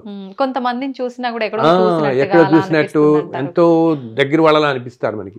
సో ఏదో అది సోల్ కి అర్థం అవుతుంది. But mind in the human body ఏంటి, మైండ్ ఎప్పుడు లాజిక్ ఆలోచిస్తుంది. ఇది ఇట్లా కదా, అది ఇట్లా కదా, 100 లాజిక్లు పెట్టుకునేటప్పటికి నీకు రియాలిటీ ట్రూత్ అనేది పోతుంది, అసలు సత్యం పోతుంది. సో అందువల్ల ఏంటంటే నేను చెప్పేది ఈ సో ఏదో ఒక జన్మలో సపోజ్ మన పక్కింట్లో ఒకళ్ళు ఉంటారు, మనకి ఎంతో సాన్నిహిత్యంగా ఉంటాము. సో అప్పుడప్పుడు వింటుంటాం, సరే నువ్వు నా తమ్ముడైతే బాగుండేది, చక్కగా మనం ఒకటే. ఇప్పుడు తర్వాత ఎవరి దాన్ని వాళ్ళు వెళ్ళిపోతారు, వీళ్ళ ఉద్యోగాలు వాళ్ళు. అప్పుడు అనిపిస్తుంది కదా, అయ్యో నువ్వు కలిసి ఉంటే వాళ్ళం బాగుంటాం, అన్నదమ్ములు అయితే బాగుండేది, ఇట్లా అనుకుంటామే. ఆ బాండ్ సోల్ టు సోల్ ఎక్కువ ఉన్నప్పుడు ఆ తర్వాత ఎప్పుడో జన్మల్లో వాడు మనకి కొడుకో కూతురో భార్యో భర్త అవుతాడు. ఆ సోల్ కొన్ని కనెక్ట్తో ఆ బంధం. ఎందుకు ఆ రోజుల్లో నువ్వు అంతగా మనిషి అంటే ఇష్టపడ్డావు, మనతో కలిసి ఉండాలని మనం అనుకున్నాం కాబట్టి ఆ మనిషి ఏదో విధంగా మనకు దగ్గర అవుతాడు. కానీ అది ఎప్పుడో సపోజ్ చెప్పానుగా ఒక 400 జన్మల క్రితం ఎప్పుడు అయిందనుకో, ఆ తర్వాత జన్మలన్నీ వాడు ఎక్కడెక్కడో పుట్టుంటాడు, ఏదో ఉద్యోగాలు చేశాడు, ఏదో విధంగా బతుకుంటాడు, ఏదో రకరకాల రీతుల్లో జీవించుంటాడు కదా. సో అన్ని రీతుల్లో జీవిస్తున్నప్పుడు ఆ బాండ్ వల్ల, ఆ బంధం వల్ల నీకు కొడుకు అయ్యాడు. కానీ మళ్ళీ వాడి జీవితం ఎలా గడుస్తున్నది మనకు సంబంధం లేదు. వాడి జీవితం మొత్తం ఈ మధ్యలో ఈ 4-5 జన్మల్లో వాడేం చేసుకున్నాడు, అంతకుముందు అంత జన్మల్లో ఏం చేసుకున్నాడు బట్టి ఆ మనిషి జీవితం అంతా వెళుతుంటుంది. సో నేను ఈ మోక్షం అనే దగ్గర నుంచి వస్తాం మనం. ఇదంతా ఎందుకు చెప్తున్నాను ఇదంటే, మనం ఎప్పుడైతే వేటి మీద మోహం పెట్టుకోమో, ఏంటి ఈ కొడుకు ఇట్లా అయ్యాడు, కూతురు ఇట్లా అయ్యాడు, నేను డబ్బు సంపాదించలేకపోతున్నాను, వీడు ఇట్లా ఉన్నాడు, దేని మీద అటాచ్మెంట్ పెట్టుకోవద్దు. ఇప్పుడు జరుగుతున్నదంతా మనం ఏదో జన్మలో చేసుకున్నది వల్ల మనం అనుభవిస్తున్నాము. అందుకని ప్రతి అంటాం చూడు, నెక్స్ట్ మినిట్ మనకు తెలియదు అంటుంటాం కదా, వింటుంటాం ప్రతి చోట. ఏమిటి రేపేం జరుగుతుందో మనకు తెలియదు. ఇవన్నీ ఏంటి, ఇంతకుముందు జన్మల్లో ఉన్నదంతా. అందుకని మనం ఒక చోట ఉద్యోగం చేస్తాం, ఇంకో చోటకి వెళ్తాం, ఇంకోళ్ళని కలుస్తాం, ఇంకో జీవితం. ఇదంతా కూడా పూర్వజన్మలు దాన్ని బట్టి గడుస్తుంటుంది. సో జరుగుతున్నదంతా కూడా ఏదో మనం ఏదో జన్మలో చేస్తుంది జరుగుతుంది అని, ఈ జన్మలో ధర్మంగా ఉండాలి. ధర్మంగా ఉంటూ మనకు ఎవరైనా ఒకరు అన్యాయం చేశారనో, ఏదో అన్యాయం చేశారనుకో, ఏమో ఏ జన్మలో నువ్వు ఆ మనిషికి ఏం చేసాము తెలియదు కదా, అదేదో తీర్చుకుంటున్నాడేమో ఇప్పుడు మనం. అందుకని మనం ఆ మనిషి ద్వారా మనం బాధపడుతున్నామేమో. సో ఒక వ్యక్తిని ఎవరినన్నా ఏదో జన్మలో మనం బాధ పెట్టుంటే ఆ వ్యక్తి మళ్ళీ ఎప్పుడో ఒక తర్వాత అది ఆ రుణం తీరుతుంది, మనకి అది తీరాలి. అందుకని ఆ వ్యక్తి ద్వారా మనం బాధపడతాం. అందుకని మనకి జరుగుతున్నవన్నీ కూడా ప్రతి దాంట్లో ఈ ఫిలాసఫీనే అనుకోవాలి. ఇది ఇందుకు, ఇది అంతేగాని నేను అనవసరంగా కోపం తెచ్చుకోవడం, నేను 4 మాటలు అంటాం కానీ అలా అదేదో తామరకు మీద నీటి పొట్టు అంటారు. ఇదంతా చెప్పినంత తేలిక కాదు, అస్సలు కాదు చెప్పినంత తేలిక. ఎందుకంటే ఇప్పుడు మనం చెప్పటం ఏమిటి, ఇది 1000 సంవత్సరాలుగా ఎప్పటి నుంచో మహర్షుల దగ్గర నుంచి ఆదిశంకరాచార్యుల దగ్గర నుంచి అందరూ చెప్తూనే ఉన్నారు. నిజంగా దానివల్లే మారేటటువంటి సమాజం ఇలా ఉండేది కాదు ఈరోజు. కానీ ప్రయత్నం అనేది మనం మొదలుపెట్టి చిన్న చిన్న విషయాల్లో మొదలు పెడితే ఏమవుతుంది, ఈ జన్మలో చిన్న చిన్న విషయాలు మొదలు పెడితే ఇలా వెళ్ళి ముందు జన్మలో ఇంకొంచెం ఎక్కువ చేస్తాం, ఆ తర్వాత జన్మలో ఇంకొంచెం ఎక్కువ చేస్తాం. అసలు ఈ జన్మలో ఒక బిగినింగ్ పెట్టుకుంటే మనం కొంచెం ఓకే. నాతో అంటుంటారు, మీరు అప్పుడప్పుడు మన వాళ్ళు అంటారు, మీరు ఇంత చెప్తున్నారండి, ధర్మంగా ఉండండి, సంయమనంగా ఉండండి అని. నా వల్ల అంత అవ్వట్లేదండి, ఏదో ప్రయత్నిస్తున్నానండి, ఈజీ కాదండి, ప్రయత్నిస్తున్నాను, అప్పుడప్పుడు ఉంటున్నానంటే నేను చెప్తాను, చాలా సంతోషం తల్లి, అప్పుడప్పుడు ఉండటం చాలు, ఈ జన్మకి చాలు. అప్పుడప్పుడు ఉంటే అసలంటూ సోల్కి ఆ ఆలోచన ఉంటుంది కదా, మనం సంయమనంగా ఉండాలి, గబుక్కుని ఎవరిని ఏది అనకూడదు మనం. ఇది ముందు జన్మ ఇంకా ఆత్మ ఇప్పుడు క్యారీ చేస్తుంది. ముందు జన్మలో ఇదే ఆలోచనలు వెళ్తాయి నీకు, మళ్ళీ ఆలోచనలు వెళ్ళి ముందు జన్మలో ఇంకొంచెం రిఫార్మ్ అవుతాం.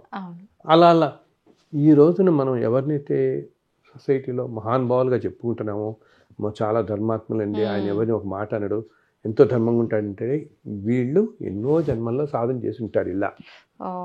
ఇలా సాధన చేసి చేసి ఈరోజు మన కంటికి ఈ స్థితిలో కనపడుతున్నారు. అర్థమైందా? ఇప్పుడు ఈ స్థితిలోకి వచ్చారు వీళ్ళు. వీళ్ళు ఒక జన్మ క్రితం మనలాగా ఉండుంటారు, మామూలు అందరిలాగానే ఈ స్థితికి వచ్చారు. మనం కూడా ఏంటనమాట, అందరూ కూడా అసలు ఈ జన్మలో మొదలు పెడితే నీకు ముందు ముందు ముందు ముందు వెళ్ళేటప్పుడు కొన్ని జన్మలకు వెళ్ళేటప్పటికి ఇంకా బెటర్గా అవుతాం తప్పకుండా. ఇప్పుడు మనం వీళ్ళని చూసి ఎలా అనుకో, అమ్మ ఆయన ఎంత ధర్మాత్ముడిగా ఉంటాడండి, ఎప్పుడు ఏ పుణ్యం చేశాడో ఎంత ధర్మాత్ముడు అనుకుంటామే, అలా మనం అనుకుంటాం. అసలు ఇలా ఇప్పుడు మన ఇద్దరు ఇలా మాట్లాడుకుంటున్నామా, ధర్మం గురించి మాట్లాడుకోవాలంటే 4 మాటలు అయినా కూడా కనీసం నువ్వు ఒక 100 జన్మల్లో పుణ్యం చేస్తుంటే గానీ ఇటువంటి ఆలోచనలు కూడా రావటం మనుషులకి. మాట్లాడుకోవాలని, దాని గురించి వివరంగా కాస్త మాట్లాడుకోవటం, ఆ ఆలోచన మన మనసుకి రావటం. ఇప్పుడు ఒక థాట్ అనేదే భగవదత్తం కదా. ఆలోచన మనకి ఒక మాట ఎలా మాట్లాడతాం, మన ఇంట్లోకి ఏదో ఒక ఆలోచనే మాట రూపంలో నోట్లోకి బయటకు వస్తుంది. ఈ ఆలోచన ఎలా వస్తుంది, పూర్వజన్మ ఫలం వల్లే, పూర్వజన్మ కర్మల వల్లే మన ఆలోచన వస్తుంది అంతే. ఇప్పుడు ఏదో చెడ్డ పని చేస్తున్నాడు ఒకటి అనుకో, వాడు చెడ్డ పని ఎందుకు చేస్తాడు, పూర్వజన్మ కర్మఫలం వాడిని ఆ పని చేయనిస్తుంది, ఆ దారిలో పోతాం మనము. అందరూ ఏంటంటే అందరూ అంటారు ప్రారంభ కర్మ మన వెనకాల రాదు, మన ముందు వస్తుంది. మనం పూర్వజన్మల్లో ఏం చేసుకున్నామో ఆ కర్మను అనుసరించి మనం పోతాం.